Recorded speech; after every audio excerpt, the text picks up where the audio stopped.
दोस्तों, अगर कहानी अच्छी लगे तो चैनल को सब्सक्राइब कर देना और वीडियो को लाइक कर देना। जीवन और मृत्यु के बीच के एक तल पर दो आकृतियां स्थिर खड़ी थीं, एक अविश्वास में जमी हुई, दूसरी शांत अवर्णनीय लालसा से देख रही थी। उनके चारों ओर की दुनिया बेजान थी, हवा, ध्वनि या रंग से रहित, और फिर भी उस क्षण ऐसा लगा जैसे समय ही रुक गया हो। शेन शी बिना किसी हिचकिचाहट के युन चे आगे बढ़ा और उसे अपनी बाहों में भर लिया। उसने उसे कसकर पकड़ लिया, बेताब होकर, जैसे उसे डर हो कि जैसे ही वह उसे छोड़ेगा वह गायब हो जाएगी। उसके कांपते हाथ उसकी पतली पीठ से चिपके हुए थे और उसकी सांस उसके गले में अटकी हुई थी। बहुत देर तक दोनों में से कोई भी नहीं हिला, उनके बीच के अवास्तविक सन्नाटे में खोया रहा। आखिरकार वे अलग हो गए। शेन शी ने अपनी आंखें उसकी ओर उठाई। क्या तुम यहाँ क्या कर रही हो? उसने धीरे से पूछा। उसकी आवाज कांप रही थी, लालसा से नहीं बल्कि उलझन से, मानो वह अपने सामने के दृश्य को समझ नहीं पा रही हो। युन चे उसे घूरता रहा लेकिन कुछ नहीं बोला। उनका प्यार हमेशा धुंधला सा रहा था, एक क्षणभंगुर सपने जैसा। शुरू से ही कोई वादा नहीं था, कोई सच्चा रिश्ता नहीं था, सिर्फ जरूरत थी। शेन शी के लिए ये स्वर्ग दंड देने वाली पैतृक तलवार से खुद को मुक्त करने का एक जरिया था, और इसके लिए उसने युन चे को अपना शरीर दिया था। बदले में उसने उसे ब्रह्मा आत्मा मृत्यु इच्छा चिन्ह हटाने में मदद की थी। बस इतना ही, बस एक लेन देन। और फिर भी इस जगह जहां जिंदगी और मौत धुंधले थे, वे फिर मिले। लेकिन उसके बाद जो कुछ भी हुआ, उनकी बेटी युन शी का आगमन एक दुर्घटना से ज्यादा कुछ नहीं था। और फिर भी वह दुर्घटना वह धागा बन गई जिसने उस ठंडक को सुलझा दिया जो कभी शेनशी के दिल को खामोशी से बांधे रखती थी। वह बेपरवाही से उद्देश्य की स्पष्टता के साथ जीती थी, लेकिन युनशी के जन्म ने उसके भीतर कुछ गहरा झंकृत कर दिया था, जिसे वह कभी महसूस नहीं करना चाहती थी। उस समय जब स्वर्ग दंड देने वाली पैतृक तलवार ने उसके शरीर को मृतकों की भूमि में खींच लिया था, तो एक क्षण के लिए युनचे की चेतना भी उसके साथ खींच गई थी। जीवन और मृत्यु से परे उस क्षण में उसने उसे एक अंतिम इच्छा सौंपी थी, अपनी बेटी को ढूंढना और एक शांतिपूर्ण, सुखी जीवन जीना। लेकिन इसके बजाय युन चे ने उसे अपने साथ वापस लाने के लिए अपनी पूरी शक्ति लगा दी थी। वह छू गई थी, सचमुच छू गई थी। लेकिन जाहिर है ऐसा कभी नहीं हो सकता था। वह अभी भी जीवितों के बीच था, और वह अब नहीं थी। वह उस समय केवल एक आत्मा थी, इस निर्जीव तल में, मृत्यु से बंधी हुई। वह वरिष्ठ भी इस जगह को छोड़ नहीं सकता था। फिर भी अब एक बार फिर वह उसके सामने खड़ा था, यहाँ संसार के कुएं में। और इस बार ये सिर्फ उसकी चेतना नहीं थी। शेन शी इसे स्पष्ट रूप से महसूस कर सकती थी, उसका पूरा अस्तित्व यहाँ था। उसका शरीर, उसकी आत्मा, सब कुछ। लेकिन ये कैसे संभव हो सकता था? जैसे ही उसने अविश्वास भरी आंखों से युनचे को देखा, उसके चेहरे पर भी वही भाव दिखाई दिए। मैं तुम्हें घर ले जाने आया हूं, युनचे ने कहा। उसकी आवाज भावनाओं से कांप रही थी, क्योंकि उसकी नजरें उससे हट ही नहीं रही थी। उसके सामने शेनशी वह पूरी थी। उसका शरीर, उसकी आत्मा, उसका सब कुछ यहाँ था, पूर्ण और जीवंत। लेकिन कैसे? पिछली बार जब उसने उसे देखा था तो वह एक भटकती आत्मा से ज्यादा कुछ नहीं थी, जो मृतकों की दुनिया में लुप्त हो रही थी। उद्धरण चिन्ह डॉट डॉट डॉट। लेकिन सीनियर भी कभी नहीं जा पाए। कैसे? तुम मुझे वापस कैसे ले जा सकते हो? शेन शी ने फुसफुसाते हुए कहा। उसकी आवाज धीमी थी, उसका स्वर अविश्वास से भरा था। युन चे के शब्द उसके दिल में गूंजते किसी दिव्य राग जैसे लग रहे थे। लेकिन वह अभी भी शेन शी थी, स्पष्ट मन वाली, संयमित, बिना किसी कारण के किसी सपने को गले लगाने को तैयार नहीं। उसे नहीं पता था कि युन चे यहाँ कैसे पहुंची, लेकिन सच्चाई यही थी, इस दुनिया में कुछ भी कभी नहीं जा सकता। वह भी नहीं। जब उस वरिष्ठ ने उसके जीवन सार, आत्मा और भौतिक शरीर को एकत्रित किया, उन्हें एक पूर्ण अस्तित्व में परिवर्तित किया और उसे नया जीवन प्रदान किया। यह एक ऐसी भयानक, इतनी अथाह शक्ति का प्रमाण था, जो उसके पूर्व स्वामी लिसु, जो आदिकाल की जीवन की देवी थी, की बराबरी कर सकती थी, नहीं, शायद उससे भी आगे निकल सकती थी। और फिर भी इतनी शक्ति के बावजूद वो वरिष्ठ भी इस स्थान को नहीं छोड़ सकता था। तो युनचे उसे जीवित दुनिया में कैसे वापस ला सकता था? वरिष्ठ, युनचे ने धीरे से कहा, जैसे ही उसके मन में एक एहसास कौंधा। शेन शी की आवाज का सम्मानजनक स्वर उसके विचारों में बना रहा, और उसी क्षण काले वस्त्र पहने उस आकृति की छवि, जो फेन जुचेन जैसी दिखती थी, सामने आ गई। केवल एक ही संभावित उत्तर था। क्या आप काले वस्त्र पहने उस वरिष्ठ की बात कर रहे हैं? युन चे ने पूछा। शेन शी की नजरों से मिलते ही उसकी आंखें सिकुड़ गईं। मुझे नहीं पता कि वह कौन है, लेकिन मुझे पता है कि वह अविश्वसनीय रूप से शक्तिशाली है। उसी ने मेरी बिखरी हुई आत्मा और टूटे हुए शरीर को जोड़ा और मुझे एक बार फिर जीवन दिया, शेन शी ने धीरे से कहा, उसकी आवाज में गहरी, हार्दिक कृतज्ञता थी। दूसरा मौका सचमुच फिर से जीने का उसके लिए किसी भी कीमत पर चुकाने की उम्मीद से परे था। तुम्हें नहीं पता, युन चे ने उलझन में दोहराया, उसकी भौहें गहरी सिकुड़ गईं। जब वह पहली बार आया था तब उसने इस पूरे स्थान को बार बार देखा था। जीवन के सार की लंबी नदी वाले उस विशाल, अंतहीन तल की तुलना में यह क्षेत्र बहुत छोटा था, केवल कुछ हजार मील व्यास का, और फिर शून्य में समा गया। अस्तित्व, उसने और कुछ महसूस नहीं किया था। कोई और उपस्थिति नहीं, कोई और आत्मा नहीं। यहां तक कि शेनशी का अस्तित्व भी उससे पूरी तरह छिपा हुआ था, जब तक कि वह रहस्यमय वरिष्ठ आकाशीय महल की ओर गायब नहीं हो गया। उसके मन में एक तीखा विचार कौंधा। बिना देर किए युन चे ने अपनी दिव्य अनुभूति को एक बार फिर बाहर की ओर भेजा, इस निर्जीव दुनिया के हर इंच को ढकते हुए। शायद कुछ शुरू से ही उसकी अनुभूति को अवरुद्ध कर रहा था, ठीक उसी तरह जैसे वह शेनशी की उपस्थिति को उस वरिष्ठ के ऊपर तैरते हुए महल में जाने से पहले महसूस नहीं कर पाया था।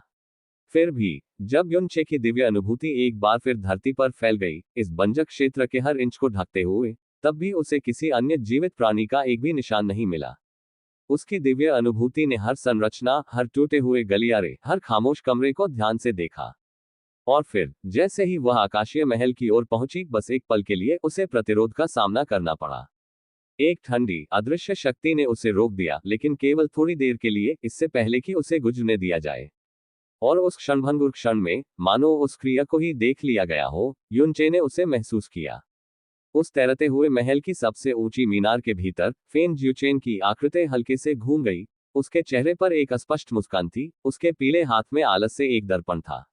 उसकी आंखें, जीवन से रहित और फिर भी असंभव रूप से सचेत, शून्य को भेदती हुई प्रतीत हो रही थी। जैसे ही वे युन चे के गहन अन्वेषण के इरादे से एकाकार हुई, युन चे की आत्मा में एक भयानक ठंडक दौड़ गई, इतनी प्रबल कि उसका पूरा अस्तित्व सहज भय से कांप उठा। इससे पहले कि वह सम्मानपूर्वक अपनी दिव्य अनुभूति को वापस ले पाता, उसके माथे से ठंडा पसीना बहने लगा था। लेकिन उसे मौका ही नहीं मिला। मत मत देखो, मत देखो। शेन शी की भयभीत आवाज उसके बगल में गूंजी, जैसे ही उसने हाथ बढ़ाकर उसे जोर से हिलाया, उसे होश में लाया। उसका चेहरा, जो आमतौर पर चांदनी समुद्र की तरह शांत रहता था, अब रंगहीन हो गया था। उसके हाव भाव एक ऐसे भय से विकृत हो गए थे जो उसने पहले कभी नहीं देखा था। तुम वरिष्ठ को देखोगे, उसने फुसफुसाते हुए कहा। उसकी आवाज कांप रही थी, मानो उसकी उपस्थिति का जोर से जिक्र करना भी विनाश को आमंत्रित कर रहा हो। उसके हाथ अभी भी उसकी बांह को कसकर पकड़े हुए थे, उसके नाखून उसकी त्वचा में गड़े हुए थे। उस महल में झांकने की उसकी एक छोटी सी कोशिश ने उसकी देव आत्मा को लगभग ध्वस्त कर दिया था। और उसके डरने का कारण भी था।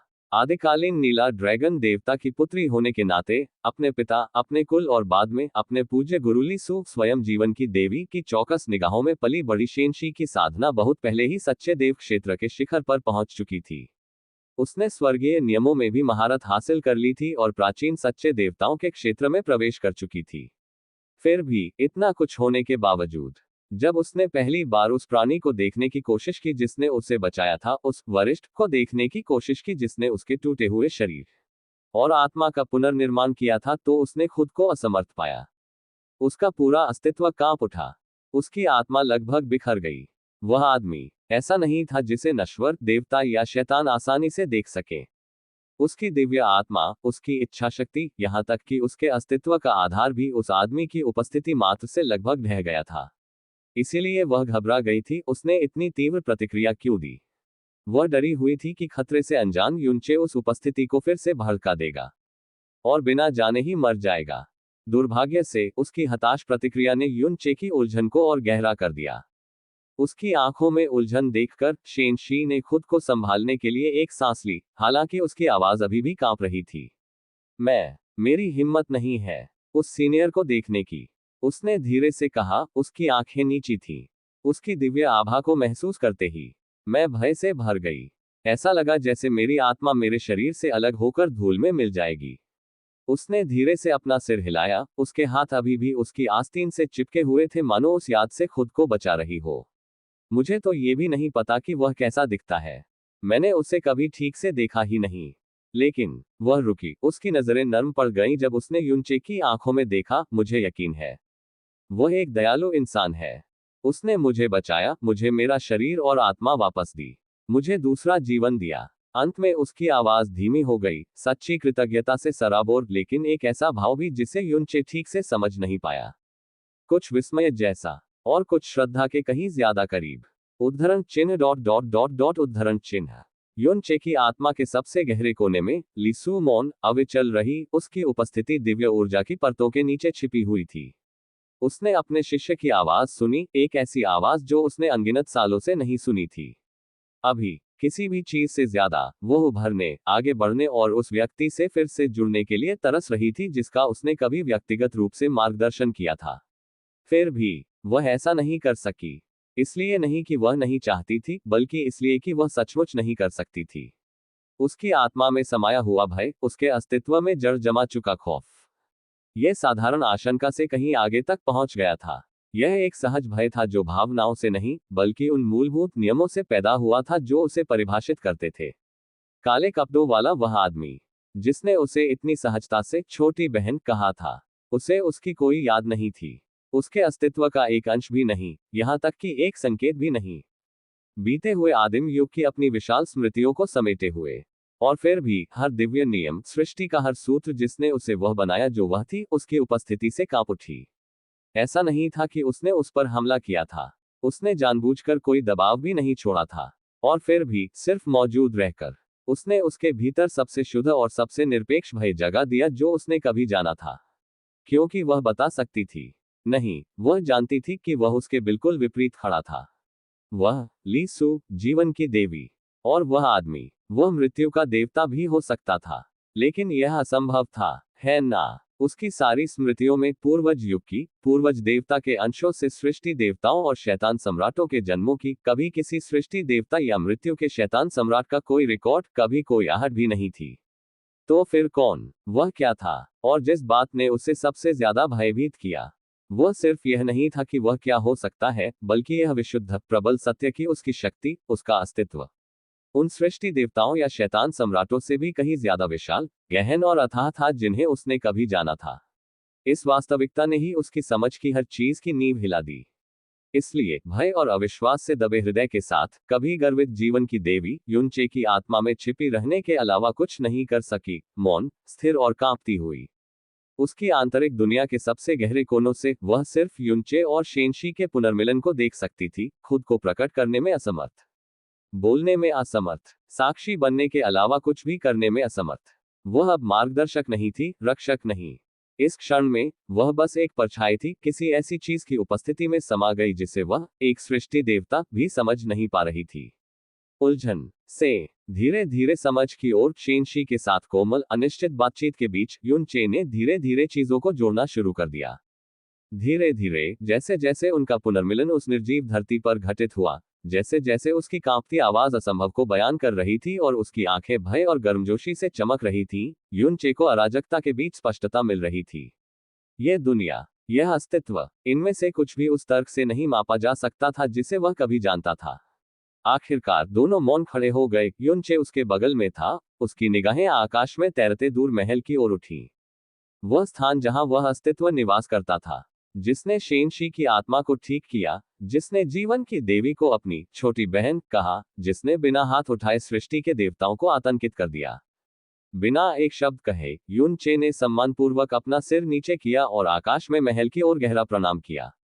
वहां कोई अहंकार नहीं था, कोई चुनौती नहीं थी, कोई प्रतिरोध नहीं था, केवल श्रद्धा थी, और उसकी समझ से परे किसी चीज की एक अव्यक्त मान्यता थी। फिर उस शांत क्षण में वह शेनशी की ओर मुड़ा और धीरे से अपना हाथ बढ़ाया। उसने बिना कुछ कहे उसका हाथ थाम लिया और दोनों उस बेजान दुनिया में कदम दर कदम साथ साथ चलने लगे। दोनों बहुत देर तक चलते रहे, और अपने रास्ते के उस कालातीत हिस्से में उन्होंने हर उस बात के बारे में बात की, उस पल से जो कुछ भी उनके अलग होने के बाद हुआ था। युनचे की तरफ से, शेनशी की तरफ से, अनगिनत कहानियां, अनगिनत घटनाएं, अनगिनत पल थे जिन्हें साझा किया जाना था। उनके शब्दों में खुशी और गम, अपराधबोध और लालसा थी। कुछ कहानियों ने उनके चेहरों पर मुस्कान ला दी, तो कुछ ने उनकी निगाहों को खामोशी से भारी कर दिया। आखिरकार अतीत की वे सारी बिखरी हुई यादें और रास्ते आखिरकार मिल गए वर्तमान की ओर। क्या तुम्हारे पास सच में इस जगह से जाने का कोई रास्ता है? शेन शी ने धीरे से पूछा, उसकी आवाज हवा में फंसी फुसफुसाहट की तरह कांप रही थी। उसके शब्दों में आशा फीकी दबी हुई थी, मानो वह उस पर पूरी तरह से विश्वास करने की हिम्मत नहीं कर रही थी। इतने समय के बाद, इतने सालों के एकांत, मौन और निराशा के बाद क्या सचमुच कोई रास्ता था? वह लंबे समय से इसके लिए तरस रही थी, जीवित दुनिया में लौटने की, अपनी बेटी को फिर से देखने की, एक बार फिर जीवित व्यक्ति की तरह सूरज के नीचे चलने की। लेकिन उसके लिए वह इच्छा हमेशा एक सपने जैसी लगती थी जिसे छूना बहुत दूर था। ऐसा कुछ जो उसके लिए कभी मायने नहीं रखता था। जिस दिन से उसके पिता आदिकालीन नीला ड्रैगन देवता ने स्वर्ग को तहस नहस करने वाली उस विपत्ति से उसकी रक्षा के लिए उसकी आत्मा को स्वर्गीय दंड की पैतृक तलवार से बांध दिया था, तब से वह बच गई थी। लेकिन आजादी की कीमत पर वह लाखों सालों से उस दिव्य तलवार में फंसी हुई थी, उसकी आत्मा जीवन और मृत्यु के बीच झूल रही थी। लगभग 2 लाख साल पहले ही तलवार की शक्ति इतनी कमजोर हो गई थी कि वह आखिरकार एक बार फिर उभर पाए। तब भी उसकी आत्मा अभी भी बेड़ियों में जकड़ी हुई थी। उसकी आजादी अधूरी। जब तक वह और युनचे एक नहीं हो गए, देह और आत्मा का वह मिलन नहीं हुआ, तब तक उसके बंधन ढीले पड़ने शुरू नहीं हुए, उसके श्राप के आखिरी अवशेष खुलने शुरू नहीं हुए। और पहली बार उसके हृदय की गहराइयों में सच्ची आजादी की आशा झिलमिलाने लगी। लेकिन युनचे की वजह से और अपनी बेटी के अस्तित्व की वजह से, शेन शी, जो हमेशा के लिए स्वर्गीय दंड की पैतृक तलवार से बंधी हुई थी, उसकी घटती शक्ति का सहारा लेने को मजबूर हो गई। अपनी बेटी को वापस लाने के लिए योद्धा की आत्मा और उसके खंडित जीवन सार को त्याग कर उसने स्वेच्छा से अपनी दिव्य आत्मा का जो कुछ बचा था उसे तलवार में डाल दिया, जिससे उसकी पहले से ही नाजुक अवस्था और कमजोर हो गई। ऐसा करते हुए पवित्र तलवार, जो अब अपना रूप धारण करने में असमर्थ थी, इस परित्यक्त लोक की शक्तियों द्वारा भस्म होने लगी। और इसलिए खुद को बचाने के एक हताश प्रयास में तलवार ने अपनी अंतिम इच्छा पूरी की। उसने प्रवाह को उलट दिया, शेनशी की आत्मा और भौतिक शरीर को इस लोक में स्थानांतरित कर दिया, जबकि वह स्वयं जीवित रहने और एक दिन अपनी शक्ति पुनः प्राप्त करने की आशा में जीवित लोक की ओर भाग गई। यह एक क्रूर आदान प्रदान था, जिसने शेनशी को इस मृत्यु लोक में कैद कर दिया, जबकि तलवार विशाल ब्रह्मांड में भटकती रही। और भाग्य, मानो अदृश्य धागों से प्रेरित होकर, तुरंत युनचे को पा गया। अंततः उसने उसकी गहन शिराओं में अपना रास्ता खोज लिया और एक बार पूरी तरह से जागृत होकर उसके भीतर एक लोक बन गई। मौन निद्रा में, उस दिन की प्रतीक्षा में जब उसकी असली शक्ति एक बार फिर प्रकट होगी। मैं इसकी गारंटी नहीं दे सकता, युनचे ने धीरे से कहा, उसकी आवाज दृढ़ संकल्प और अनिश्चितता दोनों से भरी थी, लेकिन मुझे विश्वास है कि हम यहां से जा सकते हैं। आखिरकार उस सीनियर ने मुझसे कहा था, एक बार जब मैं तुम्हें पा लूं और एक बार जब सब कुछ पूरा हो जाए तो मुझे उसे फिर से ढूंढना ही होगा। शेन शी की आंखें बेचैनी से भरी उस पर टिकी रहीं। क्या तुम सचमुच ठीक हो जाओगे? उसने पूछा, उसकी आवाज थोड़ी कांप रही थी, हालांकि युनचे उसे पहले ही कई बार आश्वस्त कर चुका था। उसके विश्वास के बावजूद उसके दिल की चिंता और गहरी होती जा रही थी। युनचे ने तुरंत जवाब नहीं दिया। इसके बजाय उसने उसे धीरे से अपनी बाहों में खींच लिया, उसे कसकर पकड़ लिया, मानो उसे इस दुनिया की हर चीज से, मृत्यु, निराशा और भाग्य से ढंक रहा हो। मुझे यकीन है कि मैं ठीक हो जाऊंगा, उसने फिर धीरे से लेकिन दृढ़ता से फुसफुसाया, मानो शब्दों को बार बार दोहराने से वे दोनों के लिए सच हो जाएंगे। इसके साथ ही दोनों एक अनकही समझ पर पहुंच गए और शेन शी युनचे की बाहों में सिमटी रही। उसका दिल, जो लंबे समय से ठंडा और दूर हो गया था, उसकी छाती पर हर धड़कन के साथ और भी नर्म होता जा रहा था। यह आदमी, जो कभी एक मूर्ख, हताश आत्मा थी, जिसे उसने सिर्फ होंग एयर से अपने रिश्ते की वजह से बचाया था, कौन सोच सकता था कि वह इतनी दूर चढ़ जाएगा? किसने सोचा होगा कि उनकी उथली शुरुआत के बावजूद वह एक दिन खुद मृतकों की भूमि में पहुंच जाएगा, सिर्फ उसे घर लाने के लिए? इस विचार ने उसके भीतर कुछ गहराई से झंकृत कर दिया। और युनचे के लिए उसके शरीर की कोमल गर्माहट, हवा में घुली उसकी कोमल सुगंध, ये सब अभिभूत कर देने वाला था।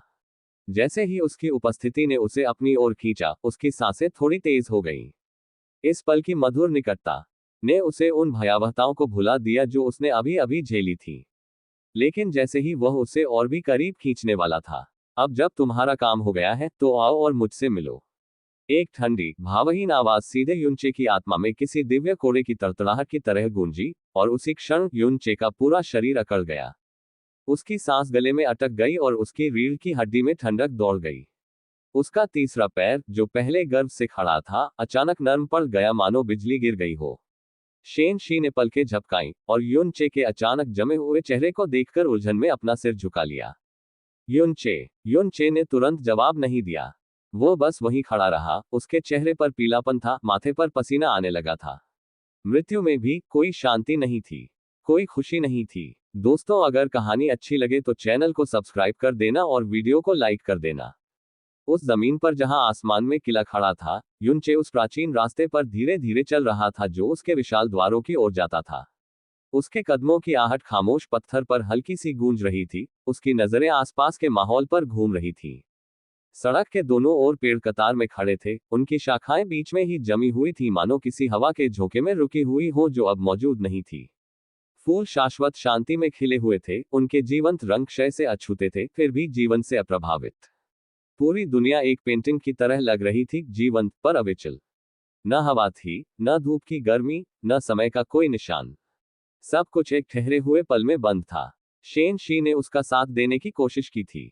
उसने उसके साथ एक कदम आगे बढ़ाया था, उसका हाथ धीरे से उसके हाथ को थामे हुए था, लेकिन जैसे ही वे तैरती हुई जमीन के सामने अदृश्य दहलीज पर पहुंचे, उसे चुपचाप पीछे हटना पड़ा। अस्वीकृति पूर्ण थी, और चाहे उसने कितनी भी कोशिश की, वह अंदर नहीं जा सकी।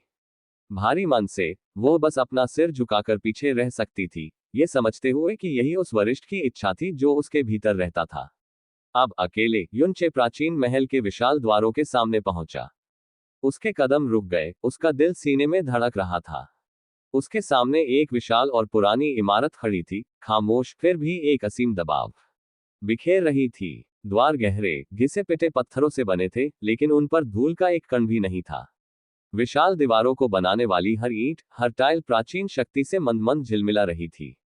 पहले जब उसने अपनी दिव्य इंद्रिय से इस स्थान को देखने का प्रयास किया था, तो उसे केवल क्षणिक झलकियां ही मिली थीं, इसके स्वरूप के टुकड़े और भीतर के वरिष्ठ की अस्पष्ट उपस्थिति। बाकी सब कुछ अभेद्य अंधकार में डूबा हुआ था। लेकिन अब यहां अपनी आंखों से खड़े होकर वह आखिरकार इसे वैसा ही देख पा रहा था जैसा ये वास्तव में था। वे ईंटें जिनसे जमीन पक्की हुई थी, वे टाइलें जिनसे छत सजी थी, हर एक कल्पना से परे एक दिव्य खजाना था, इतनी दुर्लभ और कीमती वस्तुएं कि वे पूरे रसातल को पागल कर सकती थी। और फिर भी यहाँ वे केवल निर्माण सामग्री थी। सीने में उठ रहे सदमे को दबाते हुए युन चे आगे बढ़ा। जैसे ही महल के विशाल दरवाजे अपने आप चरमराकर खुल गए और उसे अंदर जाने का रास्ता मिल गया। जैसे ही उसने दहलीज पार की, एक गहरा सन्नाटा उस पर छा गया। ये घुटन भरा नहीं था, बल्कि उसकी आत्मा पर एक प्राचीन भार की तरह दबाव डाल रहा था, मानो हवा को भी अनगिनत बीते युगों की याद आ गई हो। जैसे जैसे वह विशाल गलियारे में आगे बढ़ा, उसके कदमों की गूंज पॉलिश किए हुए फर्श पर गूंज रही थी। दालान के किनारों पर अनगिनत पेंटिंग टंगी थी, हर एक विशाल और जीवंत, फिर भी अपनी चमक में रहस्यमयी। युन चे की सांसें थम गईं जब उसकी नजर उन पर पड़ी। ये उसके विचार बेकाबू हो गए।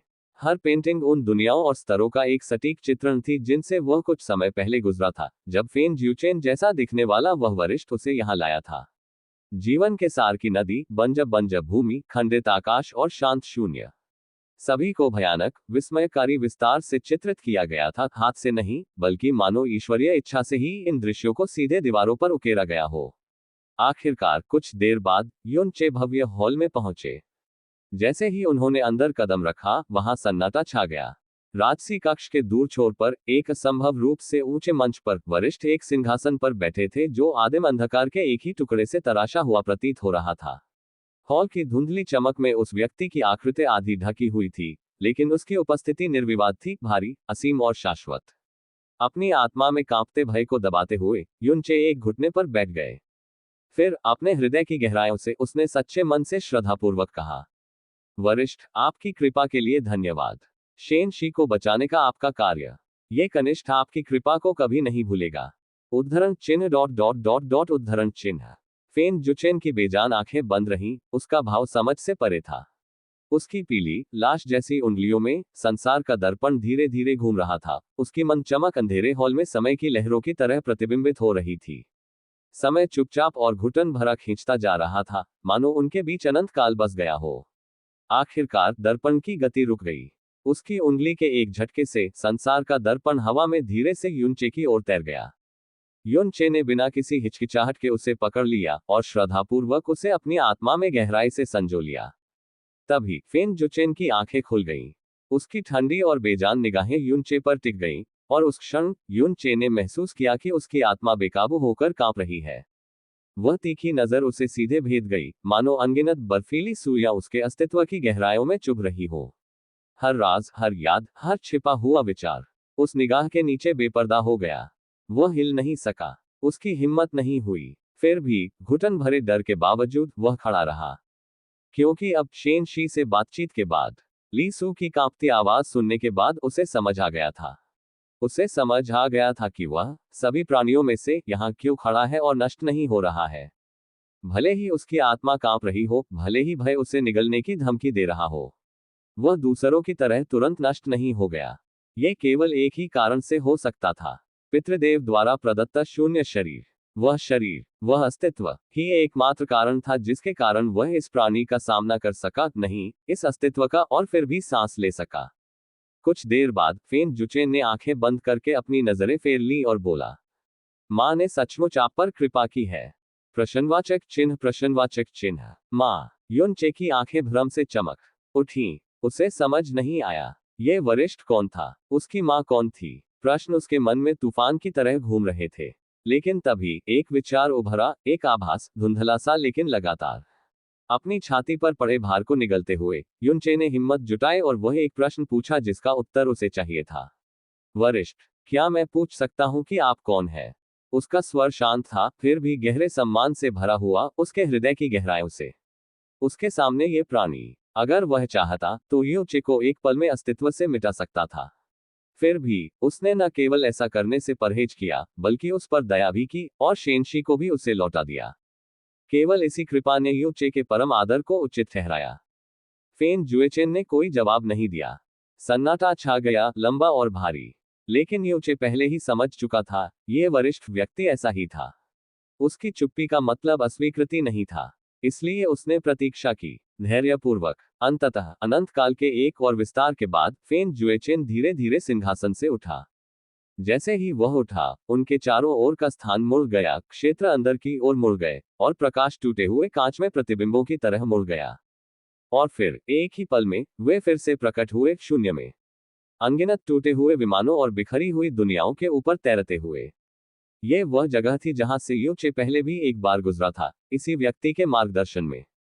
अब वापस आकर वह चुप रहा, बस देखता रहा, मानो किसी ऐसी चीज का इंतजार कर रहा हो जिसका नाम वह अभी तक नहीं बता पाया था। युनचे, क्या तुम जानते हो कि ये क्या है? फेन ज्यूचेन की आवाज विशाल शून्य में धीरे से गूंजी। युनचे ने अपनी नजरें उठाई और खंडहर हो चुके तारों और बिखरी हुई दुनियाओं से अटे पड़े अनंत अंतरिक्ष को देखा। वरिष्ठ, ये मृत ग्रह और दुनियाएं प्रतीत होते हैं, युनचे ने गंभीरता से उत्तर दिया, उसका स्वर सम्मानजनक था। क्या तुम जानते हो कि ये ऐसे क्यों है? वरिष्ठ ने फिर पूछा, उसकी आवाज शांत थी लेकिन कुछ अस्पष्ट सा था। युनचे ने अपनी आंखें थोड़ी सिकुड़ी और अपनी दिव्य अनुभूति को अंधेरे में बहते अनगिनत टूटे फूटे अवशेषों की ओर बढ़ाया।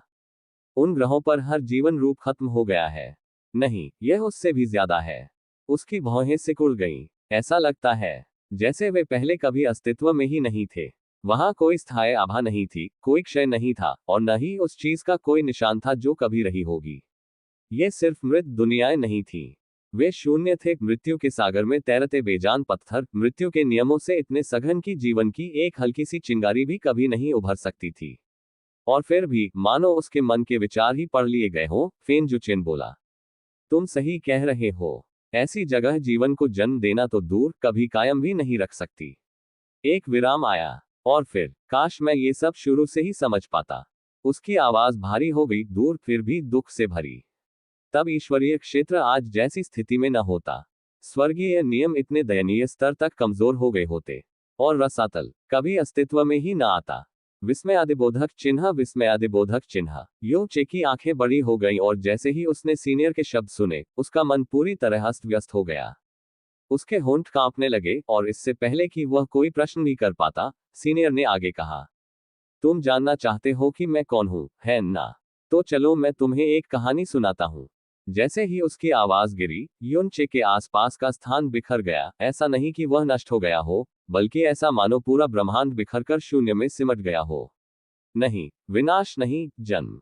उस अनंत शून्य के बीच एक उपस्थिति आकार लेने लगी। शून्य के हृदय से एक सत्ता उभरी। युनचे ने आंखें सिकोड़ ली, देखने की कोशिश की, फिर भी चाहे उसने कितनी भी कोशिश की हो, वह आकृति अंधेरे में छिपी रही। उसकी साधना बस इतनी नहीं थी कि वह जो देख रहा था उसे ठीक से समझ सके, और फिर भी अस्पष्टता के बावजूद उस आकृति से एक अजीब, अवर्णनीय परिचय का भाव निकल रहा था। एक ऐसा एहसास जो उसने पहले सिर्फ एक बार ही अनुभव किया था। वह कुलदेवी। युनचे अनजाने में बुदबुदाया। हाँ, उसके बगल में फेन जुचेन की आवाज ने धीरे से पुष्टि की। शून्य से जन्मी पहली सत्ता, वह जो शून्य से ही अस्तित्व में आई। थोड़ी देर की खामोशी छा गई। फिर एक ऐसे स्वर में जो न तो शेखी बघार रहा था और न ही गर्व से, बल्कि शांत और निरपेक्ष, उसने कहा, वह मेरी माँ है। उद्धरण चिन्ह dot dot dot dot dot उद्धरण चिन्ह। युनचे लगभग गिर पड़ा। उसका दिल इतने जोर से सदमे में आ गया कि लगभग रुक ही गया। वरिष्ठ, आप मजाक कर रहे होंगे। युनचे हकलाया, अपनी छाती पर पड़े जबरदस्त सदमे को दबाने की कोशिश कर रहा था। उसकी आवाज फट गई, उसका गला सूख गया। अब भी उसका एक हिस्सा जो उसने अभी अभी सुना था उसे स्वीकार करने से इनकार कर रहा था। फिर भी फेन जुचेन ने तुरंत कोई प्रतिक्रिया नहीं दी। वह बस चुपचाप खड़ा रहा, जिससे युनचे का डर और बढ़ गया। फिर आखिरकार उसकी आवाज फिर से धीमी पड़ गई, खोखला खोखला, समय के आरंभ से एक प्रतिध्वनि की तरह। जैसे ही मेरी मां अस्तित्व में आई और उन्हें स्वयं का बोध हुआ, उन्होंने महसूस किया कि सारी शक्तियां, हर वह शक्ति जो अस्तित्व में हो सकती थी, स्वाभाविक रूप से उनके भीतर एकत्रित हो गई थी। और इस प्रकार सर्वोच्च बलिदान के एक क्षण में उन्होंने अपने ही भौतिक रूप को चकनाचूर कर दिया। उनके शरीर से स्वर्ग, लोक, देवता और असुर और वे सभी असंख्य जातियां उत्पन्न हुई जो अब आकाश के नीचे रहती हैं। लेकिन संसारों को आकार दिए जाने से बहुत पहले, जीवन की अवधारणा के जन्म लेने से भी पहले, उसने धीरे से अपनी नजर युनचे की ओर घुमाई, जिसकी सांसें उनके गले में अटक गईं जब उनकी आंखें मिली। उसने मुझे बनाया, अपना पहला बच्चा। शून्य में उसकी पहली सांस। फेन जुचेन की आवाज गहरी हो गई, जिसमें कुछ प्राचीन और अथाह भारीपन समाया हुआ था। मैं मृत्यु का नियम हूं। मैं उसकी पहली रचना हूं। मैं वही हूं, फेन जुचेन ने स्पष्ट रूप से कहा, क्योंकि उसके लिए यह बस एक तथ्य है। युनचे बस वहीं खड़ा रह सकता था, सुनना। उसका मन एक खालीपन सा था, क्योंकि उसने अभी अभी जो कुछ सुना था उसका भार उसकी आत्मा पर भारी पड़ रहा था। उसने अपने मन में अनगिनत अनुमान लगाए थे, अनगिनत बेतुके अनुमान जो तर्क से कहीं आगे तक फैले हुए थे, लेकिन उनमें से कोई भी, एक भी नहीं, सच्चाई के करीब नहीं पहुंचा था। उसने बहुत पहले ही इस धारणा को खारिज कर दिया था कि यह वरिष्ठ 8 सृष्टि देवताओं या शैतान सम्राटों में से एक हो सकता है। आखिरकार इस अस्तित्व से, इस असंभव अस्तित्व से जो शक्ति उसे महसूस हुई, वह बहुत विशाल, बहुत प्राचीन, बहुत भयावह थी। यहां तक कि स्वयं जीवन की देवी लीसु भी उसकी उपस्थिति से अकथनीय भय से कांप उठी थी। युनचे ने बहुत सी कल्पनाएं की थी, लेकिन यह सोचना कि यह वरिष्ठ सिर्फ एक देवता नहीं था, कोई दिव्य सम्राट भी नहीं था, बल्कि एक आदिम नियम को आकार दिया गया था। मृत्यु का वाहक नहीं, बल्कि स्वयं मृत्यु। चून की नियम कुलदेवी की पहली रचनाएं हैं, इसलिए यह कहना गलत नहीं होगा कि वह कुलदेवी की संतान है। मृत्यु का नियम सब पर प्रभुत्व रखता है, स्थान, काल और जीवन के हर सूत्र पर। इसीलिए वह हर चीज से कहीं ज्यादा शक्तिशाली है। मृत्यु की नजर में सभी चीजें निरर्थक हैं और उनका अंत निश्चित है। हालांकि सृष्टि के देवता और शैतान सम्राट स्वर्गीय नियमों को चुनौती देने के लिए पर्याप्त शक्ति रखते हैं, फिर भी उनका प्रभुत्व केवल अधिकांश नियमों तक ही सीमित है, सभी पर नहीं। मृत्यु सबसे ऊपर है। सृष्टि के देवताओं और शैतान सम्राटों को भी इसके आदेश के आगे झुकना पड़ता है, क्योंकि जब वे मारे जाते हैं तो वे भी बाकियों की तरह मर जाते हैं।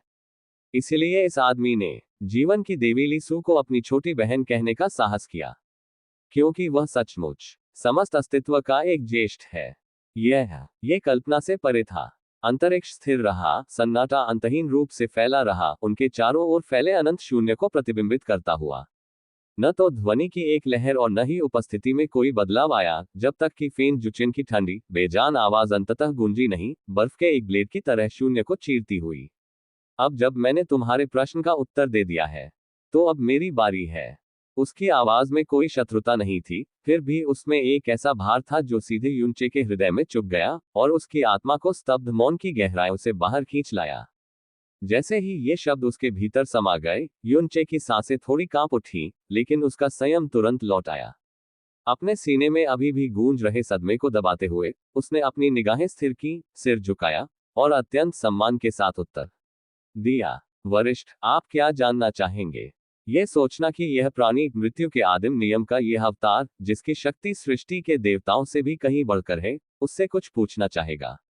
युनचे का मन हर दिशा में दौड़ रहा था, यह अनुमान लगाने की कोशिश कर रहा था कि यह किस प्रकार का प्रश्न हो सकता है।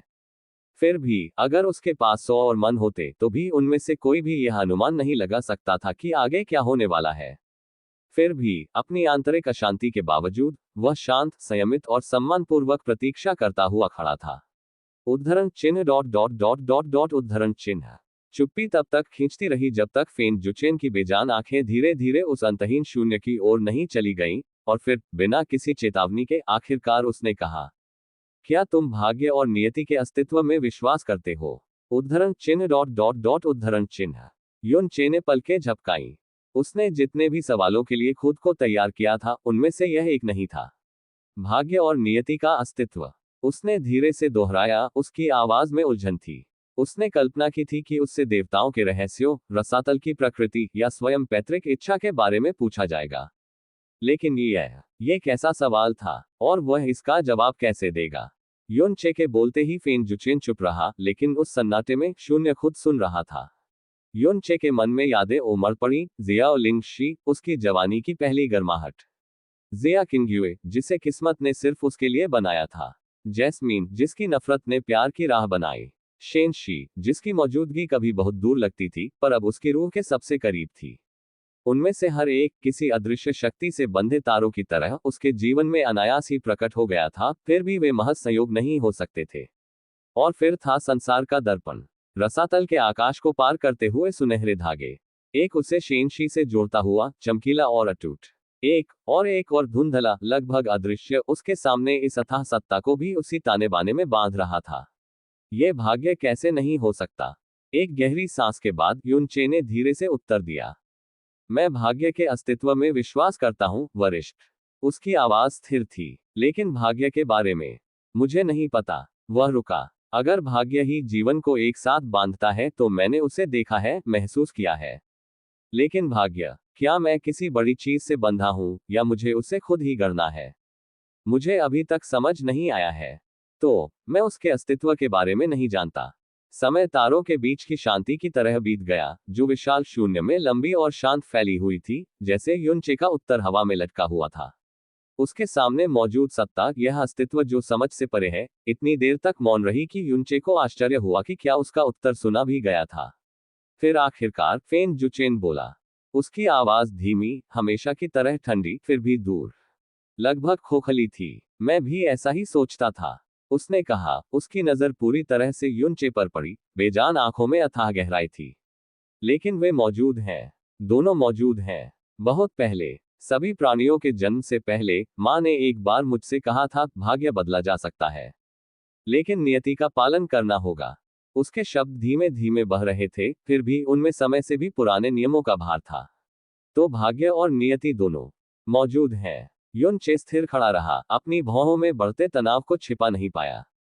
उसका दिल शांत था, लेकिन उसके विचार बेतहाशा घूम रहे थे। भाग्य बदला जा सकता है, लेकिन नियति का पालन करना होगा। ये शब्द उसके मन में बार बार गूंज रहे थे। सीनियर क्या कहना चाह रहा था? उससे ऐसा सवाल क्यों पूछा जाए? उसे क्या समझना चाहिए था? युनचे की साधना, इच्छा शक्ति और मन, सभी अंतहीन तूफानों से गुजरे थे, फिर भी इस प्राणी के सामने स्पष्टता भी उसे चकमा दे गई थी। क्या यह एक परीक्षा थी? एक सबक? या एक चेतावनी? उसे कुछ पता नहीं था। और जितना ज्यादा वह समझने की कोशिश करता, उतना ही कम उसे यकीन होता जाता कि यह सब कहां ले जा रहा है। तुम्हें अभी ज्यादा सोचने की जरूरत नहीं है, फेन जुचेन ने साफ कहा, मानो युनचे की आंखों के पीछे उलझन के भावर को पढ़ रहा हो। बस इतना जान लो कि तुम यहां हो, क्योंकि किस्मत ने तुम्हें मेरे पास पहुंचाया, और मुझे तुम्हारे पास। उसके शब्दों में कोई भावना नहीं थी, सिर्फ एक निर्विवाद अंतिमता, जैसे अनंत काल तक गूंजती एक दिव्य घंटी की आवाज। मैं माँ की इच्छा का पालन करूंगा। बस इतना ही है। तुम यहाँ उस छोटी ड्रैगन लड़की की वजह से हो। तुमने इतना कुछ हासिल कर लिया है। जैसे ही फेन जुचेन ने अपना पीला हाथ उठाया, एक आत्मा कांपती हुई, हल्की सी चमकती हुई, उसकी हथेली से शून्य से उठती हुई धुंध की तरह उठी। युन चे की आंखें चौड़ी हो गईं। तुम भतीजे मो के साथ अपने रिश्ते को सुधारने के लिए कुछ चाहते थे। अपनी उंगली के एक झटके से आत्मा युन चे की ओर बह गई।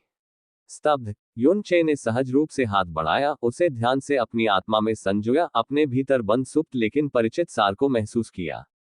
तुम्हें वो मिल गया। तुम दुनिया को सुधारना चाहते हो। स्वर्गीय नियमों को पहले जैसा बनाना चाहते हो। फेन जुचेन की बेजान निगाहें कुछ देर के लिए धुंधली पड़ गईं, और एक पल के लिए ऐसा लगा जैसे अनगिनत युग उसकी आंखों से गुजर गए हो। एक निर्णय, प्राचीन और अटल, उनके भीतर गहरे एक ठंडे तारे की तरह चमक रहा था। अचानक पूरा शून्य टूटे हुए कांच की तरह टूट गया।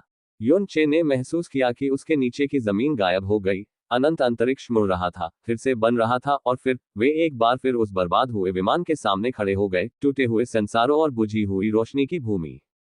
फेन जुचेन धीरे से उसकी ओर मुड़ा। यह किया जा सकता है, लेकिन इससे पहले तुम्हें अपनी नश्वर आत्मा को सुलझाना होगा।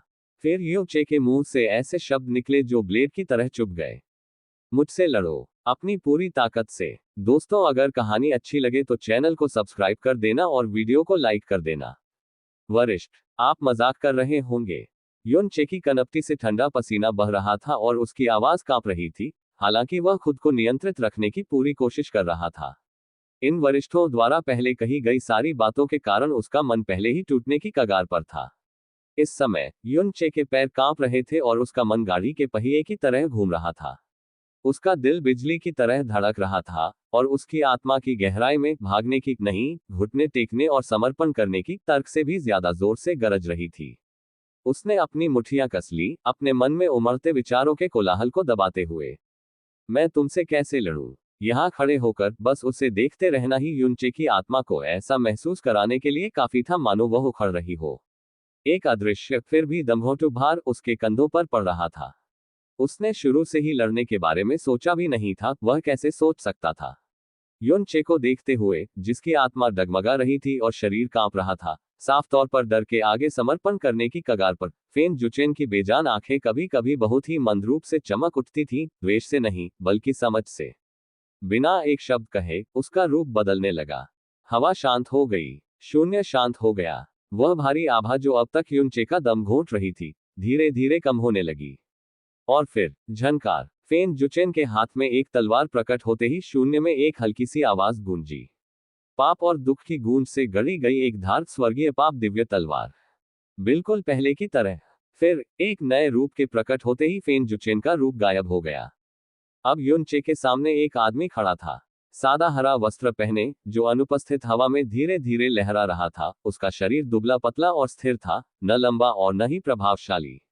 उसके लंबे काले बाल कमर तक पहुंचती एक सादी पोनीटेल में बंधे थे, और उसका चेहरा खींचा हुआ, धंसा हुआ, बिल्कुल साधारण ऐसा चेहरा था जो भीड़ में गायब हो सकता था। एक ऐसा आदमी जिसे आप बिना देखे ही गुजर जाएंगे। विस्मयादिबोधक चिन्ह, विस्मयादिबोधक चिन्ह। युन चे की पुतलियां सिकुड़ गईं क्योंकि उसने सहज ही उस आकृति को पहचान लिया। आखिर वह कैसे भूल सकता था? जुवान युवान वेंटियन। और फिर जुवान युवान वेंटियन बोला, तुम मुझसे डरते हो, ये जानते हुए कि मैं कौन हूं। तुम मुझसे डरते हो, ये जानते हुए कि मेरी शक्ति है। तुम मुझसे डरते हो क्योंकि तुम मेरा सम्मान करते हो, और इसलिए तुम अपनी तलवार उठाना नहीं चाहते। उसने तलवार उठाई, धमकी में नहीं, बल्कि भेंट में। तो चलो फिर ऐसा करते हैं। उसकी शांत और सम आवाज में प्रभुत्व का जरा भी आभास नहीं था, सिर्फ दृढ़ संकल्प। एक ऐसा स्वर जिसने युन चे को किसी भी चीख या दहाड़ से कहीं ज्यादा गहराई से प्रभावित किया। मानो समय रुक गया हो, शून्य की सांसें थम गईं, और अगले ही पल युन चे के आसपास का असीम स्थान विलीन हो गया और एक परिचित लेकिन दूर की दुनिया में बदल गया, नीले ध्रुव तारे का प्रतिबिंब। आसमान गहरे नीले रंग में धुंधला गया, धरती एक सूक्ष्म शांति से कांप उठी, और ऊपर के तारे मानो अस्तित्वहीन हो गए। युन चे इस सब के केंद्र में खड़ा था, लेकिन उसी क्षण उसने महसूस किया कि उसकी साधना, उसकी शक्ति जो कभी देवताओं को चकनाचूर करने और स्वर्ग को चुनौती देने के लिए उड़ान भरती थी, सम्राट गहन क्षेत्र तक पहुंच गई। बस यही बचा था। उसका शरीर भारी हो गया, उसकी नसें सुस्त हो गईं, उसकी गहन ऊर्जा नाजुक पतली हो गई, मानो हवा के एक झोंके से बिखर जाएगी। वह दुनिया जिसे वह जानता था, अनगिनत यादें, कड़वी लड़ाइयां, दोस्त, दुश्मन, जिन जिंदगियों को उसने छुआ था और जिन्होंने उसे छुआ था, नीले ध्रुव तारे के पार सब कुछ धुंध में धुंधलाने लगा। वे उसकी पकड़ से रेत की तरह अलग हो गए, जैसे उंगलियों से।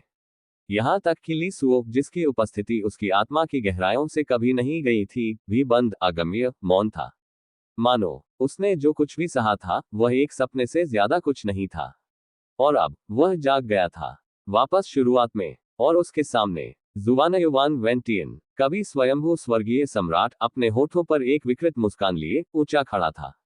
लेकिन अतीत के विपरीत, जहां उसकी शक्ति की तुलना केवल उस व्यक्ति से की जा सकती थी जो दिव्य मूल क्षेत्र में आधा फुट की दूरी पर था, यह जुवानयुवान वेंटियन अपनी शक्ति के साथ पहले से ही दिव्य मूल क्षेत्र स्तर 2 पर मजबूती से पहुंच चुका था।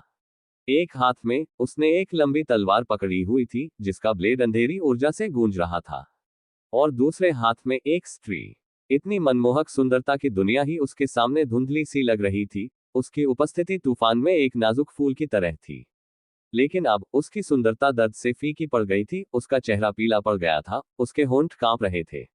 जुवानयुवान वेंटियन ने उसे गले से पकड़ रखा था, उसके नाजुक पैर जमीन से थोड़ा ऊपर थे। वह सांस लेने के लिए संघर्ष कर रही थी, उसकी बाहें शिथिल थी, उसकी गहन ऊर्जा बंधी हुई थी। फिर भी वह युनचे को पुकारती हुई उससे विनती करती है, भाग जाओ, दूर हो जाओ। उसकी आवाज कमजोर थी, मानो उसे अपनी नियति पहले से ही पता हो। जुएर, युनचे की आवाज फट गई। उसकी आत्मा, यादों से विहीन, शक्तिहीन, अपने अतीत के साए में वापस चुपचाप चीख उठी जब उसने उस स्त्री को देखा जो कभी उसके साथ चलती थी, अब मृत्यु के कगार पर। जुवानयुवान वेंटियन के चारों ओर का आभामंडल स्वर्ग से नीचे उतरते किसी विशाल पर्वत जैसा था, अटल, अदम्य, शाश्वत। युनचे की वर्तमान स्थिति में उसे पार करना असंभव लग रहा था। उसके घुटने लगभग मुड़ गए, उसकी सांसें उसके गले में अटक गईं, और वेंटिया में दुनिया ही अंधेरी हो गई। एन की उपस्थिति, उसका चेहरा पीला, शरीर निढाल, आंखें धुंधली, फिर भी आशा की एक हल्की सी किरण से भरी थी, उम्मीद की युनचे सही काम करेगा। फिर भी उसने नहीं किया। उसी क्षण कुछ प्रज्वलित हुआ। युनचे की आत्मा को जकड़े हुए भय को क्रोध के तूफान ने निगल लिया। आह! तलवारों की टक्कर हजारों तूफानों की गर्जना जैसी थी। टक्कर से आसमान फट गया और जिस जमीन पर वे खड़े थे, वह हिल गई। दोनों के टकराने पर एक चकाचौंध कर देने वाली शक्ति बाहर की ओर उठी, जिससे ऐसी आघात तरंगे उठी कि नीचे जमीन चकनाचूर हो गई और ऊपर आसमान दो फाड़ हो गया। विस्मयादिबोधक चिन्ह, विस्मयादिबोधक चिन्ह। कमजोर, बेहद कमजोर, ठंडी, विरक्त, निरपेक्ष आवाज जमे हुए आसमान में किसी दिव्य फैसले की तरह गूंज उठी, जिसने युनचे के दिल में उम्मीद के सारे भ्रम तोड़ दिए। जुवानयुवान वेंटियन एक अचल साए की तरह खड़ी थी, आसमान में ऊंची, एक हाथ में स्वर्गीय पाप की दिव्य तलवार की चमक और दूसरे हाथ में फैंग जुएर का नाजुक, बेदम रूप। उसके बर्फीले वस्त्र हवा में लहरा रहे थे, उसके लंबे बाल शून्य में स्याही की तरह बह रहे थे, उसका पीला, रक्तहीन चेहरा युनचे की ओर मुड़ा हुआ था, मानो वह अभी भी उसे देख सकती हो, अभी भी उसे पुकार रही हो। और उस क्षण जब युनचे ने उसके बेजान रूप को देखा, जो अत्यधिक शक्ति के चंगुल में इतनी असहाय रूप से झूल रहा था, उसके अंदर कुछ टूट गया, कुछ कच्चा, कुछ आदिम, कुछ ऐसा जो अब तक क्या भय की बात नहीं सुनता था। नहीं, चीख उसके गले से इतनी जोर से निकली कि मानो उसकी आत्मा के ताने बाने को चीरती हुई निकल गई हो। उसकी दुनिया सिमटकर सिर्फ उसी तक सिमट गई, बाकी सब कुछ अर्थहीन धूसर में धुंधला गया, जैसे क्रोध, दर्द और हताशा एक सुनामी की तरह उमड़ पड़े, उसकी नसों में फूट पड़े और एक गहरी शक्ति के उभार में फूट पड़े जिसने दुनिया को हिंसक चमक से जगमगा दिया। उसकी तलवार उसकी मुट्ठी में साकार हो गई, पागलपन की हद तक धकेले गए आदमी की पीड़ा से दमक रही थी, और एक ऐसी गर्जना के साथ जिसने आकाश को हिला दिया। वह एक टूटते तारे की तरह जुवानयुवान वेंटियन पर टूट पड़ा, उसे बचाने की चाहत में डूबा हुआ। बूम! उनके ब्लेड जमीन चीर देने वाली धमाकेदार आवाज के साथ टकराए, जिससे आसमान में शॉकवेव फैल गई और ऊपर बादलों में दरारें पड़ गईं। युनचे के प्रहार की ताकत पहाड़ों को भी चकनाचूर कर सकती थी, लेकिन यह अर्थहीन था। बस इतना ही। व्यंग्यात्मक आवाज आए, इतनी शांत कि युनचे का खून जम गया। और फिर क्रैक, एक घिनौनी आवाज, तीखी और अंतिम। फैंग जुएर का शरीर टूटे हुए चीनी मिट्टी के बर्तन की तरह एक तरफ फेंका गया था, धीमी गति से हवा में घूम रहा था। उसकी नाजुक काया मृत्यु में भारहीन थी, उसकी आंखें फीकी रोशनी से चौड़ी थी, उसकी उंगलियां फैली हुई थीं, मानो अभी भी उसे पकड़ने की कोशिश कर रही हो, जबकि जीवन चुपचाप उसकी पकड़ से फिसल रहा था। युचे के पैर लड़खड़ा गए। उसकी आत्मा चीख उठी, तुम्हारी कमजोरी की वजह से वह मर गई। शब्द खंजर थे, हर शब्द असहनीय भार से उसकी छाती में चुभ रहा था, और युचे की सांस उसके गले में अटक गई, उसकी सच्चाई, उसकी क्रूरता, उसकी अंतिमता से लड़खड़ाते हुए। वह कांपते अंगों के साथ आगे बढ़ा, उस तक पहुंचने की, उसे पकड़ने की, अंत बदलने की कोशिश कर रहा था, लेकिन इससे पहले कि वह एक और कदम उठा पाता। उसने इसे देखा भी नहीं, उसने बस महसूस किया, उसके शरीर के फटने का जलता हुआ दर्द, उसके फटे हुए शरीर से बहते खून की असहनीय ठंड और भयानक भारहीनता जब उसकी दृष्टि उलट गई और उसकी दुनिया बेकाबू हो गई। उसका शरीर टूटकर और खून से लथपथ, फैंग जुएर की गिरती हुई लाश से भी तेज जमीन पर गिर पड़ा। और फिर सन्नाटा, अंधेरा, मौत और उद्धरण चिन्ह डॉट डॉट डॉट। कमजोर, उसकी आंखें खुल गईं, उसका शरीर ऐंठ गया। एक बार फिर वह नीले ध्रुव तारे के हल्के नीले रंग के आकाश के नीचे खड़ा था। एक बार फिर जुवान युवान वेंटियन एक हाथ में ब्लेड लिए और दूसरे में फेंग जुएर उसके सामने खड़ी थी। उसका पीला चेहरा उसकी ओर मुड़ा। उसके होंठ कांप रहे थे जब वे उसका नाम पुकारने की कोशिश कर रहे थे और वही शब्द बुदबुदा रहे थे। बिल्कुल वैसा ही, सब कुछ वैसा ही। एक बार फिर क्रोध ने युनचे को अपनी गिरफ्त में ले लिया, मानो कोई ज्वार की लहर उसकी आत्मा से टकरा रही हो, उसकी आग अंधा कर देने वाली, उसका क्रोध बेकाबू। बिना सोचे समझे, बिना किसी हिचकिचाहट के वह आगे बढ़ा, उसके गले से इंसान से ज्यादा जानवर जैसी दहाड़ निकल रही थी, सारा तर्क प्रतिशोध और दुख के ज्वार में डूब गया। उसकी तलवार गहरी शक्ति से धधक रही थी, फिर भी वह स्पष्टता से नहीं, बल्कि भावनाओं से प्रेरित एक इंसान की तलवार थी। और फिर एक बार वास्तविकता ने उसकी अवज्ञा का जवाब ठंडे अंतिम भाव से दिया। एक बार फिर फैंग जुएर की बेजान लाश आसमान से ऐसे लुढ़की जैसे कोई टूटा हुआ तारा जिसकी रोशनी चुरा ली गई हो। उसका सिर, बेटे के वस्त्र हवा में बेजान से लहरा रहे थे, उसका नाजुक चेहरा दर्द और दुख के एक पल में जम गया था। एक बार फिर युनचे का शरीर चीर दिया गया, उसका मांस फट गया, उसकी हड्डियां स्वर्गीय पाप की दिव्य तलवार से चकनाचूर हो गईं, सब कुछ अंधकार में समा जाने से पहले उसकी चीख शून्य में समा गई। और फिर वह जाग उठा। वही आकाश, वही क्षण, वही दुर्स्वप्न। उसके फेफड़े ऐसे हौंफ रहे थे मानो डूबने से पानी की सतह पर आ रहे हों, लेकिन उसके सामने फिर से जुवान युवान वेंटियन खड़ा था, अपरिवर्तित, अविचल, मानो समय स्वयं उसका मजाक उड़ाने के लिए वापस आ गया हो। है हवा में एक हल्की आह गूंजी, युनचे की नहीं, बल्कि उस प्राणी की जिसने जुवान युवान वेंटियन का चेहरा धारण किया था, जो अब मृत्यु थी। उस आह में स्वर्ग से भी पुराना भार था, मानो उसने इस चक्र को 1000 बार देखा हो और 1000 बार और देखेगा। आत्मा, शरीर और मन को संयमित करने के लिए एक या दो बार नहीं, बल्कि बार बार कष्टों से गुजरना पड़ता है। जब तक कि जख्म शरीर से भी गहरे न हो जाएं, जब तक कि हृदय स्वयं वह न सीख ले जो मन नहीं सिखा सकता। उसके शब्द क्रूर नहीं थे, केवल शांत और दृढ़ थे, मानो युचे से ज्यादा खुद से कहे गए हो। युचे, तुम अनगिनत आग से गुजरे हो, अनगिनत बोझ उठाए हो, लेकिन फिर भी, अगर माँ ने तुम्हें वह शरीर न दिया होता, अगर दूसरों के बलिदानों से पैदा हुए चमत्कार न होते, अगर भाग्य का आशीर्वाद और स्वर्ग की सनक न होती। वह रुका, युचे के कांपते हुए रूप को देखते हुए, जो अब एक बार फिर जाग रहा था। तुम बहुत पहले ही सब कुछ खो चुके होते। और एक दिन, युनचे, तुम्हारे पास इनमें से कुछ भी नहीं होगा। एक दिन तुम्हें बचाने के लिए कोई चमत्कार नहीं होगा, कोई दिव्य अवशेष नहीं होगा जो स्थिति को मोड़ सके, कोई वफादार साथी नहीं होगा जो तुम्हें तलवार से बचा सके। तुम्हारा दुश्मन रुकेगा नहीं। तुम्हारा दुश्मन इंतजार नहीं करेगा। तुम्हारी शक्ति को जगाने का कोई समय नहीं होगा। सोचने का कोई समय नहीं। पछताने का कोई समय नहीं।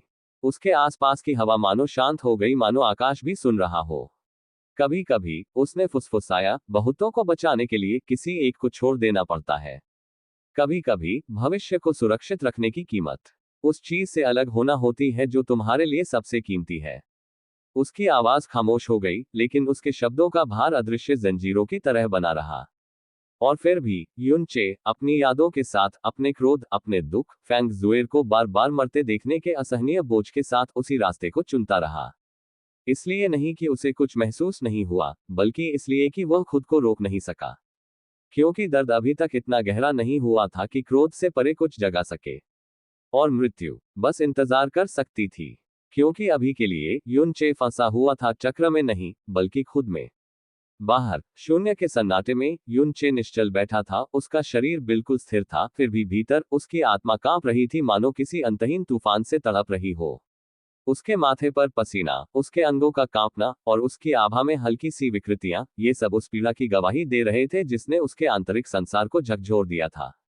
क्योंकि युनचे, जो अब यहाँ बैठा था, आंखें आधी बंद और शरीर गहन प्रकाश से मंद मंद चमक रहा था, केवल ध्यान नहीं कर रहा था, वह अपने मन के युद्ध क्षेत्र में बार बार मृत्यु और क्षति से पीड़ित था।